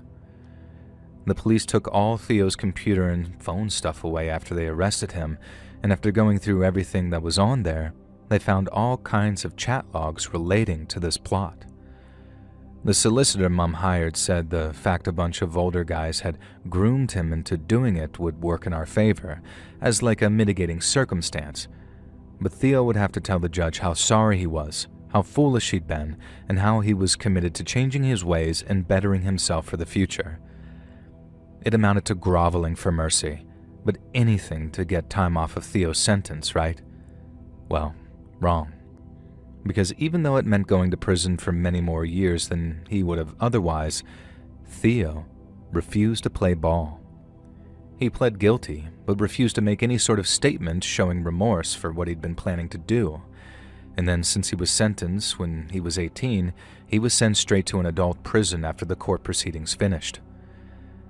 Dad went to see him while he was still on remand because the magnitude of Theo's offenses meant he couldn't get bail. And he said he gave him some big speech about how he needed to cooperate as much as possible because he could end up ruining his entire life over one stupid mistake his younger self made.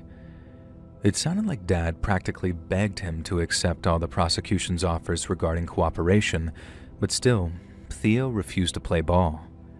The solicitor said it was possible that the gang Theo believed he was a part of had promised all kinds of rewards for his loyalty, meaning if he kept his mouth shut and did his time, he'd be richly and lavishly rewarded once he got out. She told Dad that for the time being, Theo was probably being supported in prison by the gang's network, which was split between those in prison and those on the outside. It had given him the impression that he'd made the right decision and that the support would continue, whereas in reality, it had waned over time before disappearing completely. And after that, if Theo tried to leave and he had enough incriminating information in his head, he'd be killed. Dad tried telling him all of that, but it was no good. Theo had made his mind up, and to the gang, loyalty was everything, and that was the last time he and Dad spoke. Mom's been to visit him a few times, and it never ends well. She cries when she gets back, and while me and Dad try our best to comfort her, it never seems to do any good. I've written to Theo a few times, quite emotional stuff it's probably best I don't go into, but you can probably imagine what it consisted of. I've never heard back from him, and even if we do talk again in the future, it won't be with the Theo that I miss, the one who was my little brother and who always had the brightest of sparks about him, even if he was into some dark stuff. Now, I don't even know who he is anymore, and like I said, it's like my little brother just disappeared. Hey friends, thanks for listening. Click that notification bell to be alerted of all future narrations. I release new videos every Monday and Thursday at 9 p.m. Eastern Time, and there are super fun live streams every Sunday and Wednesday nights where I record the videos. I'd love to see you there. And if you got a story, be sure to submit them over at my email, letsreadsubmissions@gmail.com, and you might even hear your story featured on the next video. And if you want to support me even more, grab early access to all your future narrations and bonus content over on Patreon, or click that big join button to hear about the extra perks for members of the channel. And check out the Let's Read podcast, where you can hear all of these stories in big compilations located anywhere you listen to podcasts. I also have a true crime channel called Saturn Soul. All links in the description below. Thanks so much, friends. And remember, hot people are people too.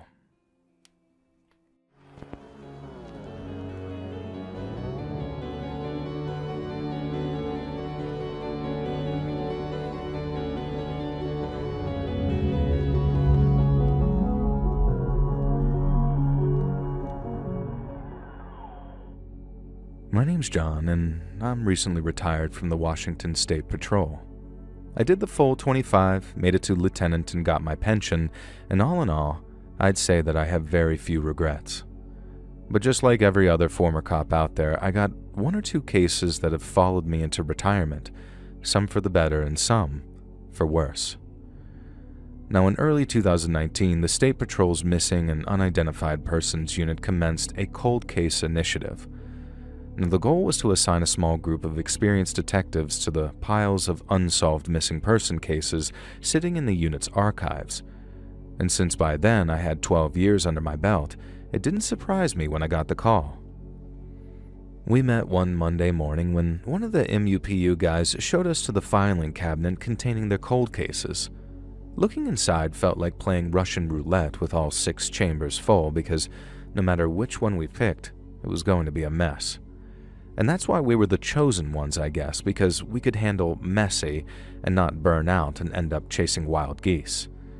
But the very first one I picked ended up being one of the dirtiest and downright darkest cases I'd ever worked, and to protect those involved, I've omitted the names of all those involved, so my apologies if my prose is clunky in certain parts. But back in 2014, a retired oil rig supervisor and former Army engineer went missing from his home in Pullman. Now, his car was found a few weeks later over the state line in Idaho at a motel near McCroskey State Park. There were no signs of struggle near his car or in his hotel room, and the motel's security cameras showed him leaving the site on foot, looking calm and collected. The investigating detective noted that voluntary disappearance was a distinct possibility, since during the months prior to his disappearance, the missing man's marriage had deteriorated drastically. Yet there was no activity on any of his bank accounts, so if he had disappeared someplace, it was on somebody else's dime. Now, the first thing on my agenda was to go talk to the missing man's wife. She was a warm and friendly woman, but carrying the pain of her husband's disappearance for 5 long years had clearly taken its toll on her. She was living with a friend, a man who was evidently playing the role of a surrogate husband. But since both believed her husband was still alive, neither seemed prepared to make their affair public. If in fact there was an affair, and what they shared wasn't a platonic companionship. The missing man's wife confirmed that for around 6 months prior to his disappearance, their relationship had been strained. He'd been distant, preoccupied, and perpetually irritable, but for the life of her, she couldn't get him to tell her why. He'd been retired from the oil industry for a couple of years by that point, so it couldn't have been work getting to him. The only clue to his poor mental state was the fact that he spent long hours in the evening talking to an old army friend of his. Those nightly conversations continued right up until the day before he disappeared, and then when his wife woke up alone that morning, she found nothing but a note on the table which said, "I'm sorry, there's something I need to do." It was believed that McCroskey Motel, the one that his car was found at, had served as the meeting place between him and this old army friend he spent so much time talking to. And so, according to the wife, if anyone knew where he'd be, it'd be him. The only trouble was he'd refused to talk to anyone about his dealings with her husband, not even the local sheriff's department. She gave me the army buddy's contact details and advised me to reach out to him, albeit very gently and very politely. But then on the walk back to my car, the lady's friend caught up with me and had a thing or two of his own to share with me. Namely, his belief that the lady's missing husband was off working for the CIA. This friend seemed absolutely convinced that both our missing person and his old army buddy had both been working for the CIA on and off since they left the army. He said that he wasn't heading off around the country supervising oil rigs. He was going to CIA black sites to study extraterrestrial materials and technology. And when I asked what proof he had, the friend admitted that he didn't have much. But then again, he was right in that you can't just go calling the CIA and asking if such and such a person is an agent, because all you get in return is that movie cliche of, we can neither confirm nor deny. He was basing his theory around his suspicion that the old army friend lived the life of a CIA agent and that he traveled overseas a lot, had no obvious source of income, and spent a lot of time flying down to Reagan Airport, which services the CIA headquarters at Langley. I asked him how he knew all of this and was told that he'd done all of his own research. He was also quick to add that it was research the old army buddy hadn't taken kindly to. But in the friend's mind, that only confirmed the man's guilt. He then shared his belief that our missing person's final meeting with his old army buddy had actually been a kind of recruitment session, and that after swearing himself to secrecy, our missing person was off working on some secret project at some secret base somewhere. The wife's friend told me a bunch of other stuff about UAPs and Tic Tacs, as he called them, and both of which I found out were these new way of jargon meaning UFO. And as you can imagine, I didn't find myself taking many notes by the time he got around to all that stuff, but he was right about my next port of call being this old army buddy. He was also right when he told me that finding our missing person would involve wading into some very murky and very dangerous waters, just not in the ways he might have believed. Now, having received the old army buddy's contact details, I gave him a call as soon as I was able. But the UFO guy was right about how blunt he could be, and that's putting it kindly, because no sooner had I explained that I was calling about his missing friend, he made his feelings abundantly clear. He told me to never, ever call me again, and if he saw me sneaking around his property like that damn tinfoil hat son of a bitch, those are his words, by the way, he'd have me thrown in jail, just like he did with that goddamn ET-obsessed a-hole. His words again.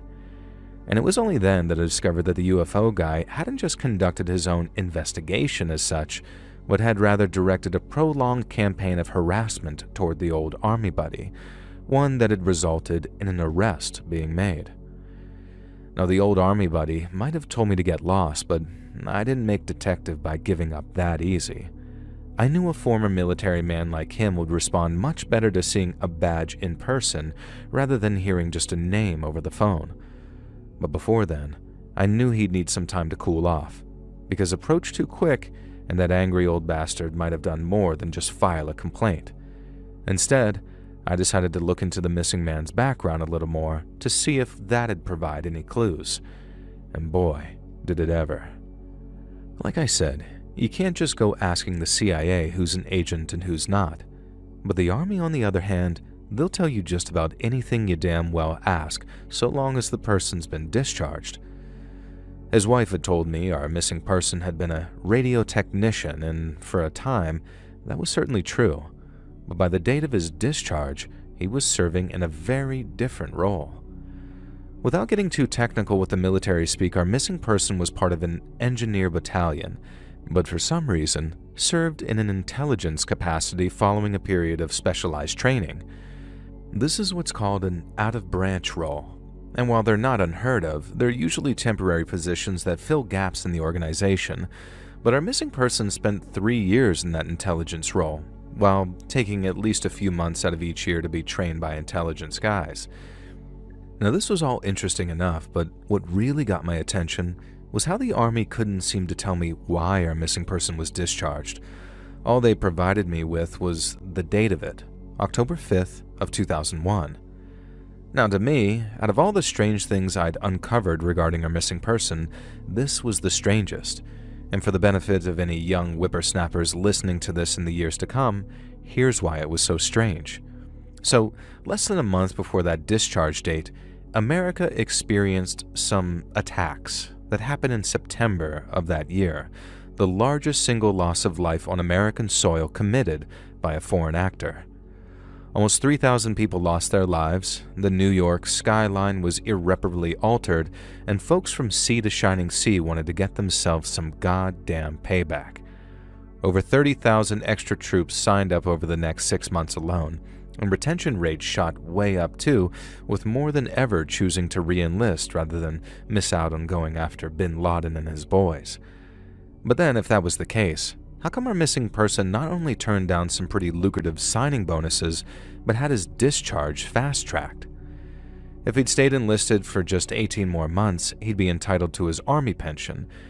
And if I didn't know any better, I'd say it constituted a pretty shocking display of cowardice.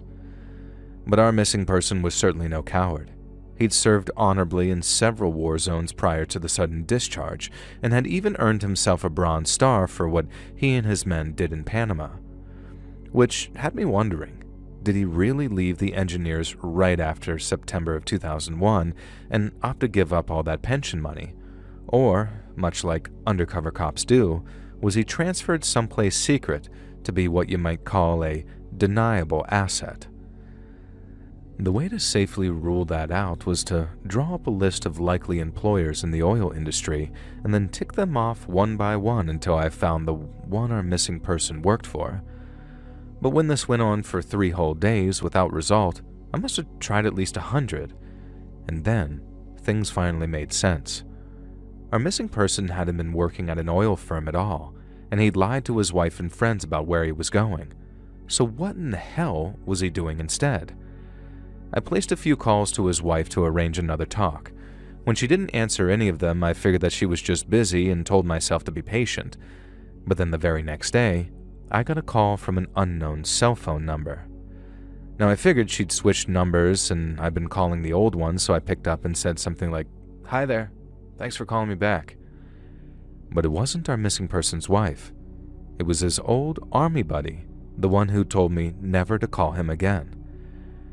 And as it turned out, there had been a major miscommunication that had resulted in years of misunderstanding. You see, the old Army friend didn't understand the severity of the situation. He figured there had been a divorce, maybe some infidelity, and then after running off someplace, his old friend just didn't want to talk anymore. Now, he didn't know his safety was in question, and if he had, he wouldn't have brushed off the first cop he spoke to 5 years previous. He knew his friend was troubled, he just didn't know how troubled. And then when he finally found out his old friend was actually missing, the first thing he did was give me a call. Now, I can't say too much about this old Army buddy because he ended up telling me things that'd get him in a whole heap of trouble if his old bosses found out. But in the interests of uncovering the truth, he was more than willing to speak freely, just not over the phone. We met in person, somewhere private, and he told me that while the UFO guy had been crazier than a bag of hammers, he was right about one thing, and one thing alone. And that's how the old army buddy and our missing person had actually once served in the Central Intelligence Agency. I'd already established that our missing person had served in an intelligence capacity during his final few years in the Army, albeit in a very unusual one, and according to his buddy, this made him a prime candidate for an agency recruitment in the aftermath of September 2001. Just like I'd suspected, our missing person hadn't quit the Army at a time it needed him most. He just moved to a place where records aren't made public. And while I assumed he was given a job similar to the one he'd been doing in the engineers, I was very wrong. He hadn't been some kind of intelligence analyst. His job was very euphemistically titled interrogator. Unfortunately for the whippersnappers, it's time for another quick history lesson. Now, that time in September 2001 was a very dark time for America, obviously. Not just because of all the lives lost or how we realized our enemies could use our own liberties and successes against us, but also because of what we resorted to. Folks were so dead set on revenge and so scared that our enemies had something else up their sleeves that we ripped up the rulebook in a way that had the founding fathers rolling in their graves. The Patriot Act was passed, meaning the government had the right to spy on its own citizens in a way that it never, ever had before. But that's not what our missing person was involved with. He was involved in developing and executing so-called advanced interrogation techniques, a very fancy newfangled term that conveniently replaced a very old one: torture. Our missing person, along with his old buddy, was inducted into a large team of CIA interrogators whose job was to fly over to Afghanistan and later to Iraq to extract information from people. Afghanistan had been slim pickings, and most of al-Qaeda guys either escaped into Pakistan or were picked up by U.S. Special Forces and flown to Guantanamo Bay to be interrogated there. But Iraq, and in particular this one city called Fallujah, it was a whole other story. After the invasion, coalition forces were busy dealing with the situation in Baghdad, and for good reason, with it being the center of power. But just 30 miles away, there's this city called Fallujah, and since the coalition was stretched so thin, they had to hire civilian contractors to police the place. International insurgents began using the city as a staging ground. Fallujah was flooded with weapons and equipment, and then in March 2004, 4 of those civilian contractors were ambushed, mutilated, and then hung from a bridge by insurgents as a way of saying, "Come get us." The solution was obvious: send in the Marines. But when they got there, they didn't find a handful of insurgents taking advantage of a city in chaos. They found a fortress. The insurgents fought hard, they fought smart, and they were dug in deep. And this wasn't some grassroots, fist-in-the-air resistance movement either, because while former Iraqi army officers were most definitely running the show, the rank and file consisted of terrorists from all over the world. There were guys from Egypt, Syria, Chechnya, even European countries like France and Germany, and the Marines knew that because they pulled their passports off their bodies after the fighting was done. These guys had to land in Syria and go through passport control just like everyone else, and only some of them had straight up written "Jihad in Iraq" as their reason for entering Syria. Once these guys realized the Marines were going to take the city, a lot of them simply dropped their weapons and tried to blend in with the civilians, rather than go all out in a blaze of glory. And then with the Marines surrounding the place to make sure they couldn't escape, military intelligence went snatching people up left and right before carting them off to the interrogators to see what they knew. And that's where our missing person enters the picture. He and his old buddy were with the Fallujah interrogation unit all throughout 2005, and according to the buddy, it was the single biggest regret of both of their careers. Since all the attention was on Baghdad, the Fallujah unit ran almost completely unsupervised, and things turned real messy real fast. Now firstly, everyone was still very much in payback mode, so knowing that there were so many bad guys in town made them nothing short of bloodthirsty. I was told interrogations are supposed to be cold, withdrawn affairs, where an almost scientific approach is taken to physical and mental suffering.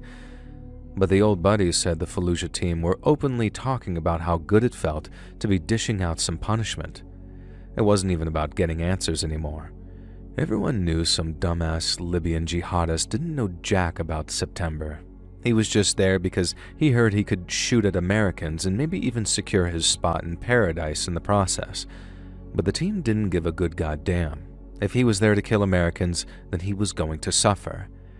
It got to the point where anyone who wasn't Iraqi-born was getting dragged off the street and interrogated, and not all of them made it through. The team had all kinds of people dragged in there, and some of them were tortured to death. The old army buddies said walking through their headquarters, which was heavily guarded and set up a few miles away in the desert, was like a living nightmare. All you could hear day and night were the screams. The place had to be constantly cleaned too because the smell of all that blood attracted flies, so it either smelled so heavily of bleach and other crap that it'd make your head ache, or it reeked of blood and you were constantly swatting flies away from your face. Anyone who died during interrogation ended up getting buried outside in the desert, and in the rare case the person was truly innocent, they were dumped by the side of the road for the rats and stray dogs to find. Everyone knew how terrible it was too. They hated the screams, they hated the stink of blood, they hated the flies. But I was told there was also this sense of, we all got a job to do, and it ain't a nice one, but it's an important one, so suck it up, Buttercup, because we could be the Marines getting our nuts blown off on the front lines. It was the perfect storm of evil, I guess, and I was told that it wasn't until a long time after that that they had this shared, what the hell did we do back there kind of moment. And then over time, as all the WMD stuff turned out to be all bullcrap and everyone found out how rich certain folks got on the back of all that death, they realized that all that pain and suffering they'd inflicted had been for nothing. The old buddies said that this went on for years, with our missing man going from true believer to openly questioning what the hell the US military was even doing in Iraq. Being on the CIA payroll kept him quiet, I guess, but after he retired, I was told our missing person got way, way worse. He took to drinking, and according to his friend, he drank a lot too. He said he needed to be able to sleep, and it went way beyond that as well. He realized just how many innocent people they'd hurt and killed, and how that was becoming harder and harder to live with. What's worse, he didn't have anyone but some agency shrink to talk about it to. His old buddy couldn't be there, not all the time, as he hadn't retired yet, and our missing person couldn't exactly go talking about classified stuff to a civilian doctor either. He was already teetering on the edge, and then something terrible happened. The buddies said that just before New Year's Eve of 2013, our missing person called him in the middle of the night and asked him to go to the website of some Arabic language news channel. There, he found a live video feed coming from a very familiar-looking Iraqi city, and as he watched in horror, our missing person talked him through what he was seeing. Fallujah, the city that inflicted 1,000 horrors upon in some sick, misguided attempt to save it, was under siege from a group of militants, one that appeared to be very well armed and very well trained. They were in the process of surrounding the place, just like the Marines had done 9 years before, and then about a week later, they drove out the Iraqi army and declared their first major victory. Neither man knew who the group were at the time, but cut to about 7 to 8 months later, and the whole entire world would know their name. And while that name sounded different depending on what language you spoke, in America, we called them ISIS. The old army buddy didn't know exactly when his friend had disappeared. He just got a call from him in February, not long before his car was found at the motel. But it wasn't hard to figure out the exact date our missing person had gone missing. I called his wife to ask if she could remember the exact date. Without skipping a beat, she said January 4th. It was a Saturday. The exact same day the news broke that Fallujah had fallen to ISIS terrorists. We think that was the straw which broke the proverbial camel's back, because after that, our missing person ended up drinking himself right down into a hole. His old buddies said that when he showed up to the bar that they met at, He looked like he had one foot in the grave already. And then all they spoke about were regrets and the lies and how it was all for nothing, absolutely nothing. The meeting didn't end well either. The old buddy suggested that he get help, but his missing friend said nothing could help him anymore. Not booze, not even the church. He said he knew he was going to hell, that he'd inflicted so much pain that he could never even the scales. Now, our missing person also mentioned how they might be the last time that they'd see each other, but I guess the older army buddy didn't see that for what it was, and he left thinking that his old friend couldn't stand to see him anymore. Not when he was that much of a reminder of something he'd do anything to forget. Everything made a little more sense after the call with the old army buddy, and although it stayed off the record, I had a conversation with the missing man's wife confirming his former position at the CIA. And after that, it was a case of figuring out which direction he might have gone on foot following his departure from the motel. And while that proved a difficult process, I hoped that it'd at least give me something to work with. Well, it did. And when I found out what it was nothing short of devastating. It was in a bar that I ended up talking to a man who knew the area well. He'd grown up around McCroskey State Park and spent a lot of time there as a kid, so it was him who told me that the motel our missing person stayed at right before he disappeared was just a half-hour's walk away from a place they called Dead Man's Bridge. He told me the section of river it ran over were rapids, and that if a person fell in, they'd be bashed against the rocks before they hit a section of what's called an undertow. Now, this is when submerged obstacles like large rocks cause fast-moving water to go over the top, which creates a strong downward current that can drag swimmers beneath the surface.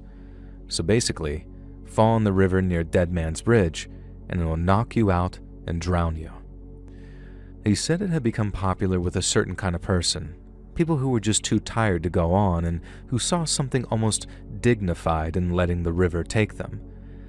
Instead of being washed up downstream, all lifeless and looking like a drowned rat, the river fed into the Columbia, which spits anything that falls into it right out into the Pacific Ocean.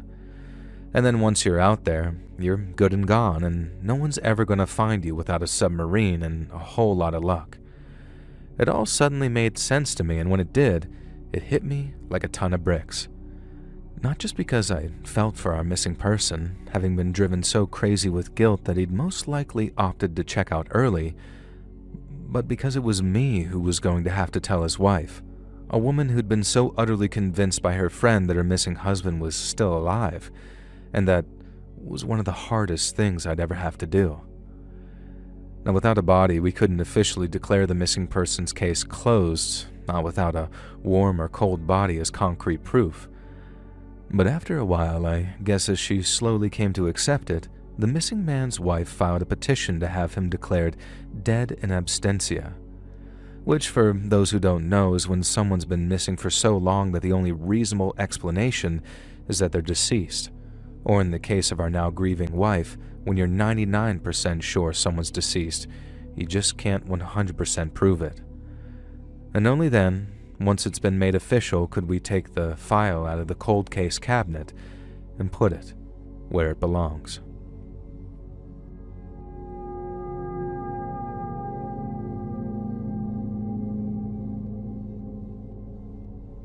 Back in March of 1998, I was a 32-year-old prosecutor here in my native Belgium. I've been in the job for 3 years, so I was still relatively new, and after spending years focused on less significant crimes like financial fraud, I was finally handed my first murder trial. I relished it, knowing that first impressions mattered, and if I may say so myself, I think I did myself proud. My stubbornness, along with a certain refusal to look away from unpleasant facts, impressed my superiors immensely, so much so that a few weeks later, on a drizzly Tuesday morning, I received what I can only describe as a life-changing telephone call. A colleague from the International Criminal Tribunal had seen my file and was particularly impressed by a conviction I'd achieved a few years prior, pertaining to a case involving systematic abuse in Belgian prisons. I'd also written a piece on command responsibility during the Yugoslav wars, with a particular focus on the failure to prevent the genocide of Croats and Bosniaks, and this too had gotten the attention of the ICT. I was offered a job, one that was very well paid and came with a generous expense account, but there was also a catch. I was told they needed someone who understood bureaucracy and blood, the name of my written piece, as well as someone who wouldn't flinch when confronted with evidence of extreme violence. And if I accepted, I'd end up living and working in a place whose name had been synonymous with some of the worst crimes in human history: Rwanda. Now, my first instinct was to say no. I was dealing with a heavy caseload at the time, one of which involved bringing charges against a prolific distributor of CSEM, and I didn't want to walk away from the case, and I didn't want to walk away from my colleagues either. But after giving my hastily conceived answer to the ICT's recruitment officer, I was told that I had a few weeks to think about it. And then over time, my refusal started to feel less and less like a polite decline and more like cowardice. You see, many years before, my own country of Belgium had colonized Rwanda and rolled through a system of ethnic identity which divided people into one of two categories: Hutu or Tutsi. The colonial government vastly favored the Tutsi minority, who were much more keen to cooperate than the Hutu majority. But this only created a huge amount of resentment between the two groups of people, and when the Belgians granted Rwanda its independence, this system of governance didn't change. The Tutsis clung to power, and then by the early 90s, Rwanda wasn't so much a functional state as it was a powder keg just waiting to explode. There was already a civil war brewing by the time the country's Hutu president was assassinated by its own presidential guard, who were also Hutu. Then the extremist behind the plot used his death as a casus belli to begin a slaughter of biblical proportions. Militias known as Interahamwe set up roadblocks, having already drawn up lists of Tutsi officials and other community figures they wished to round up and kill. Radio stations then broadcast names and addresses, calling them cockroaches and urging their extermination. Rwanda wasn't a particularly segregated place either, particularly the larger cities like its capital, Kigali. So while out in the countryside, bands of armed soldiers engaged rebel fighters en masse in the cities, neighbors slaughtered neighbors in the streets outside their homes. In one of the more horrifying accounts of genocide, a Hutu parish priest murdered his own Tutsi parishioners by bayoneting them to death. Others were killed with everyday items such as gardening tools like hoes or shovels. Carnal violation was used as a weapon of war, and any moderate Hutus who tried to give shelter to Tutsi friends received the same treatment as those they tried to protect. In just over 3 months of violence, anywhere between 800,000 to 1 million people were killed. Bodies clogged rivers, while mass graves were dug in schoolyards and football fields, and all the while, the international community did next to nothing. The violence only stopped after a militant group named Rwandan Popular Front arrived from the north, stormed the capital city, and restored order. But what remained was truly terrible. What was once a fractured nation had become like a charnel house, and I was all too aware of the violence and the suffering there. And then, since Western governments had done nothing for the people and still hadn't after 4 long years, I thought the least that I could do was help count the dead. I flew into Kigali during the wet season of 1999 and found myself part of a small team including a forensic anthropologist from the United States, a Dutch investigator, a Canadian Special Forces officer acting as security, and 2 Rwandan translators. We were briefed by a senior member of the ICT at a UN encampment. Intelligence reports suggested that there was a rural property in a region south of the capital named Bugesera, in which a Tutsi family had been murdered by a Hutu mob. The files spoke of a series of murders, and I expected perhaps 7 or 8 bodies, but nothing could have prepared me for what we found. Absolutely nothing. It rained so much that by the time we arrived at the property, the road had turned into a red paste that clung to the wheels and to our boots. It looked like many of the other homesteads we passed on the way. Mud brick walls, a tin roof with banana groves sloping down to a small stream below. It was very pretty in its own way, but as soon as we got within about 30 to 40 meters, we started to smell the decay of death inside. Inside the main house, the floors were gray concrete, and it had been stained black in many places where blood had pooled and dried over time. The largest room on the ground floor, the kitchen and dining space, had been converted into a slaughter chamber. Hooks still hung from the ceiling beams, their sharp points still displaying flecks of gore, and a long table had been placed against one of the walls in which deep channels had been carved into the wood to drain fluids. Empty shell casings littered the room, with our security detail pointing out that while most of them were from Russian AKs, a few were from Belgian FALs. Weapons made by my country, weapons that we'd left there which were now being used to commit the most horrendous acts of pointless violence, and it made me sick to my stomach.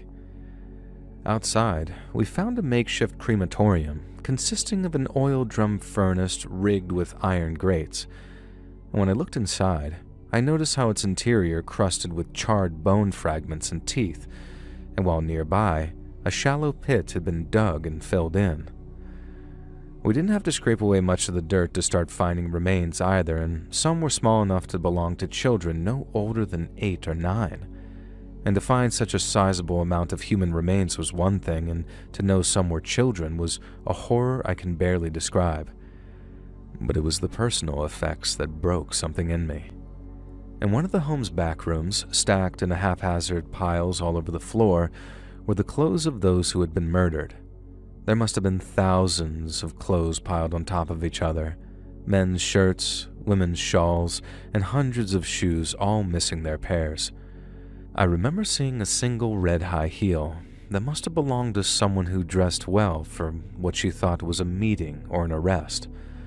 I also remember seeing what I'm quite certain was a part of a school uniform, along with a tiny pair of plastic sandals depicting cartoon characters. What pushed me over the edge was picking up a child's sweater, a pale blue one with a knitted duck on the front. It was stiff with dry blood.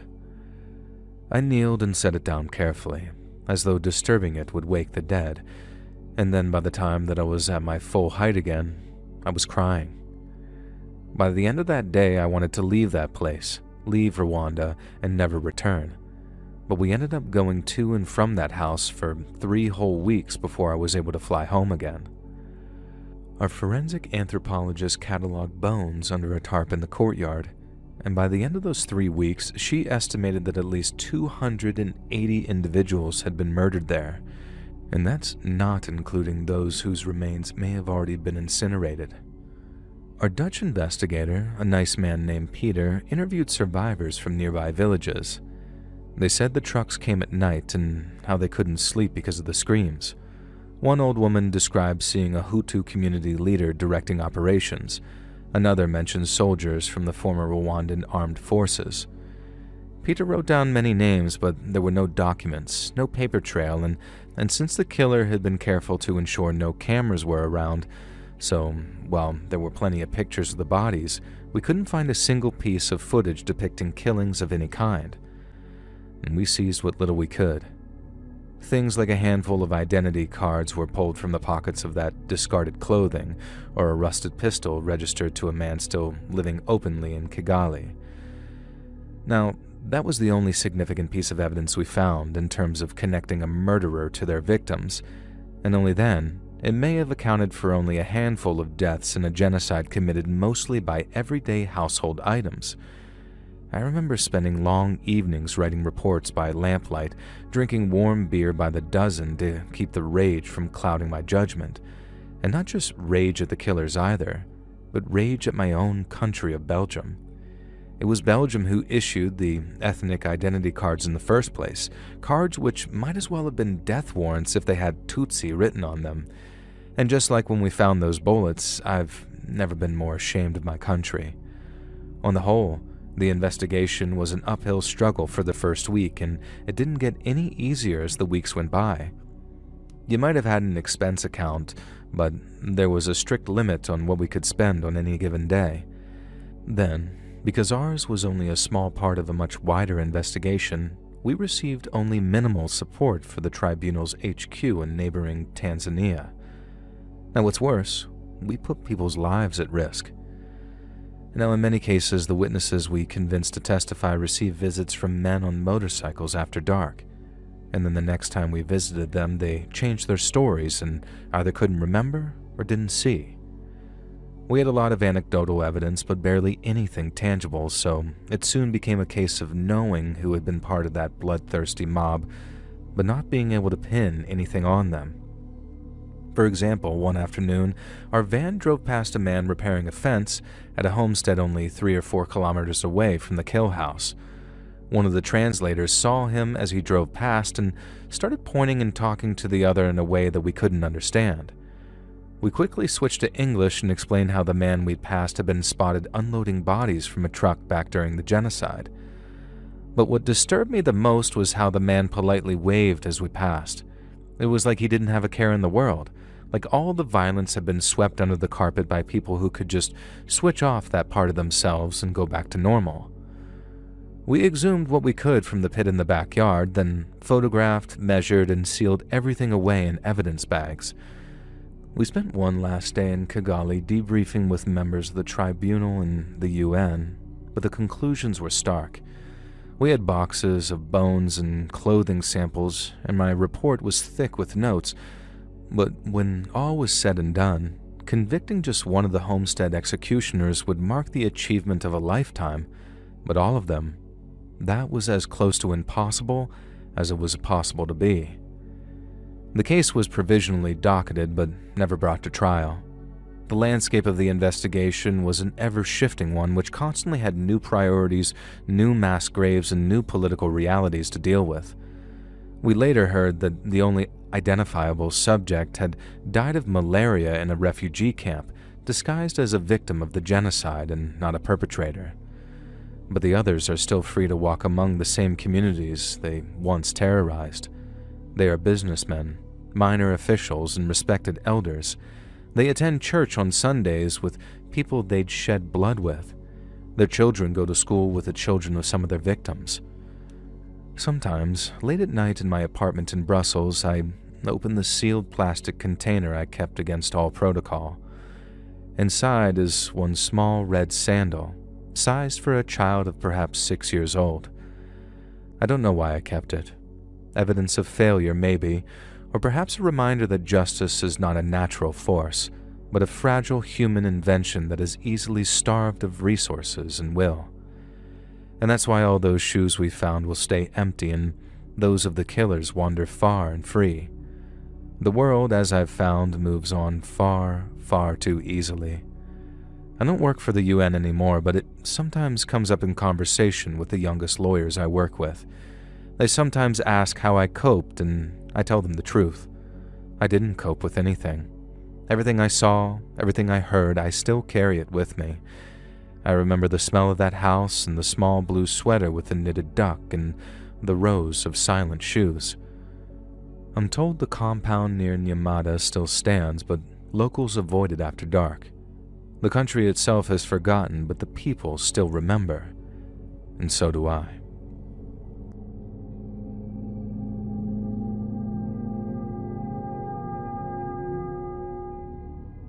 Back in the 70s, my old man used to be a homicide detective here in Houston. He worked some brutal cases over the years, and he's told me many a story that's replayed in my head when the lights are off and I'm just curled in bed in silence. But out of all of them, this is the one that stayed with me for the longest, and it's all to do with what he always called the Orchard Apartment murders. So back in the late 70s, Houston was booming with oil money, and all that oil money had people pouring into the city trying to get a piece of it. But whenever there's a big influx of people from elsewhere, some of which are going to be very down on their luck, you get yourself a little spike in crime to go along with it. Dad said the number of homicides spiked, not by much, but it was noticeable, and then one night, it started. I double-checked just to make sure, but the night on the first murder was July 27th of 1979, and no prizes for guessing this happened at the Orchard Apartments in southwest Houston. Most of the units are pretty small, so they tend to house a lot of single, workaday folks, and the same was true even back then for a lady named Alice Rankin. Now, Google's telling me she was a 33-year-old secretary and single mom. And then one morning, since her car was in the shop, a coworker of hers stops by to give her a ride to the office. Now he's buzzing her apartment, but she's not answering, right? So he gets inside somehow and then walks all the way up to her place, only to find the door slightly ajar. The guy then steps inside to take a look around and see if Alice is okay. And then when he walks into the bedroom, it must have been like walking onto the set of a horror movie. There's Alice, lying on her bed with no clothes on. Her feet are tied, and there's a pillow covering her from the neck up. But when the coworker pulls the pillow away, there's no Alice to check on at all. Just a stump where her head used to be. Someone had her killed, violated her, then took her head with them as a trophy. Now, my dad said that there was a blood trail that went all the way from Alice's apartment to the building's rear entrance, meaning whoever cut her head off just straight up walked out of the building with it, probably holding it by the hair. Alice's head was never found, and neither was her killer. But Dad said that right as they were still working out to figure out the first murder, the second hit less than 2 weeks later. Alice Rankin's apartment wasn't a crime scene anymore, and the cops had no reason to closely guard the building, because why would they? Dad said everyone figured that it was a crime of passion, maybe a former lover that had taken their breakup a little too hard and thought, if I can't have her, no one can. No one figured the killer would return to the exact same building to do the exact same thing. But that's exactly what they did. 2 weeks later and 2 floors up, a lady named Mary Calcutta rented an apartment after moving here from Pittsburgh. Her friends back home had heard all about what had happened to Alice Rankin, so they'd been telling her to lock her doors, look over her shoulder, don't talk to strangers, all that kind of stuff. And she told them that she'd be extra careful, and I'm sure she was too, but sadly, that didn't save her. Much like Alice, she was found naked in her bedroom, but instead of being tied up and decapitated, Dad said it looked like Mary had put up one heck of a fight. It wasn't so much a case of looking for signs of a struggle as looking for a place there hadn't been one, and it was probably thanks to how hard she fought that her killer didn't have time to completely cut her head off. He slit her throat and stabbed her a bunch of times, but the fight was so loud that he was probably scared that someone had called the cops. So instead of calmly walking out with Mary's head swinging in his grip, this monster probably ran for his life. Now, my old man said he was convinced the same guy did Alice and Mary. It was the same apartment complex, 2 women living alone in the same brutal style of killing in each case. Every other woman at Orchard Apartments thought that they were next too, and Dad said that they were all buying guns, walking in groups at night, or straight up packing up and moving elsewhere. The panic was real, especially because the very same day Mary's body was found, another body showed up on the other side of town. Dad said it was an exterminator that walked into this lady's townhouse on Early Lane after he showed up for an appointment that she made with him. And that's when he found this girl, Doris Threadgill, with her neck cut most of the way through. This time there were no signs of any struggle, and I know it's only a small mercy, but Doris was thankfully found with her clothes on. Dad said the scene made it look like he'd gained entry to the house under false pretenses, almost like Doris thought her killer was the exterminator and didn't realize he wasn't until it was too late. It was just different enough for some to suggest it was the work of a different psycho altogether, but Dad was never convinced. He said the work on her neck was just too similar, that the MO matched in all the right places for him, and they got chills thinking Houston now had its very own spree killer, maybe even a serial killer, to use what, at the time, was a fancy new term. Dad said things seemed like they couldn't get any worse, and it wasn't just his own caseload, everyone else's was piling up too. And then suddenly, things did somehow manage to get worse when the dead bodies of a teenage couple showed up miles apart from each other. The girl's body was found in a park someplace. Now, Google is saying it was at Watonga, but I'd swear that my dad said it was Freed. But the boy's body was found in a used car lot, but only his body, not his head. That was missing. Dad said that there was nothing in the way of strong forensic evidence to link it to the apartment murders, so officially speaking, they were seen as unconnected. But again, my dad has no doubt. He thinks the same killer spotted the girl alone and maybe even attacked her out in the open that night. But when he was interrupted by her boyfriend, it was him who suddenly became the target for getting his head cut off. Dad and his squad ran down every lead, fingerprints, witnesses, knives, everything. But since there was no DNA technology back then, they had to do everything the hard way and without computers. Dad said that he heard they submitted evidence later for testing, but no hits came back. And since at the time not even a single likely suspect was named, there was no arrests either. No arrests, no trial, no justice, nothing. Dad retired without closing it, and whenever he used to tell me the story, he'd always end up shaking his head, grumbling about how the families never got any peace or justice. He said the way Orchard Apartments got hit twice in quick succession, and how the killer liked taking heads, it suggested a kind of evil that was almost like unholy, you know? Whoever killed those poor people and either cut their damn heads off or tried to, they were crazy as an outhouse rat, no doubt about it. But at the time, they were smart enough to make sure that they never got caught. And even real smart people aren't smart enough to not get caught slipping. You also got to remember neither of the two missing heads were ever recovered, meaning that maybe somewhere, out there was an old man with 2 frozen heads in a unit, and he takes them out every so often, ageless and looking the same as they did almost half a century ago, which really is like something out of a horror movie. Dad always said that that was the one case he'd do anything to be able to go back and solve, and I can understand why. Being able to bring justice to those poor families would have been quite something, but I imagine putting that sick son of a bitch in cuffs after working so incredibly hard to track him down, that would have been a heck of a thing too.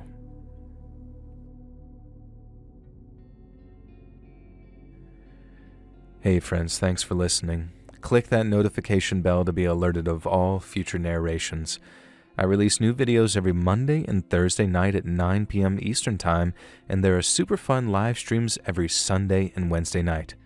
If you got a story, be sure to submit them over at my email, letsreadsubmissions@gmail.com, and maybe even hear your story featured on the next video. And if you want to support me even more, grab early access to all future narrations and bonus content over on Patreon, or click that big join button to hear about the extra perks for members of the channel. And check out the Let's Read podcast, where you can hear all of these stories and big compilations located anywhere you listen to podcasts. I also have a true crime channel called Saturn Soul. All the links are down in the description below. Thanks so much, friends. And remember, life isn't free. The way one falls from such a high jump, flop, flop, floppy.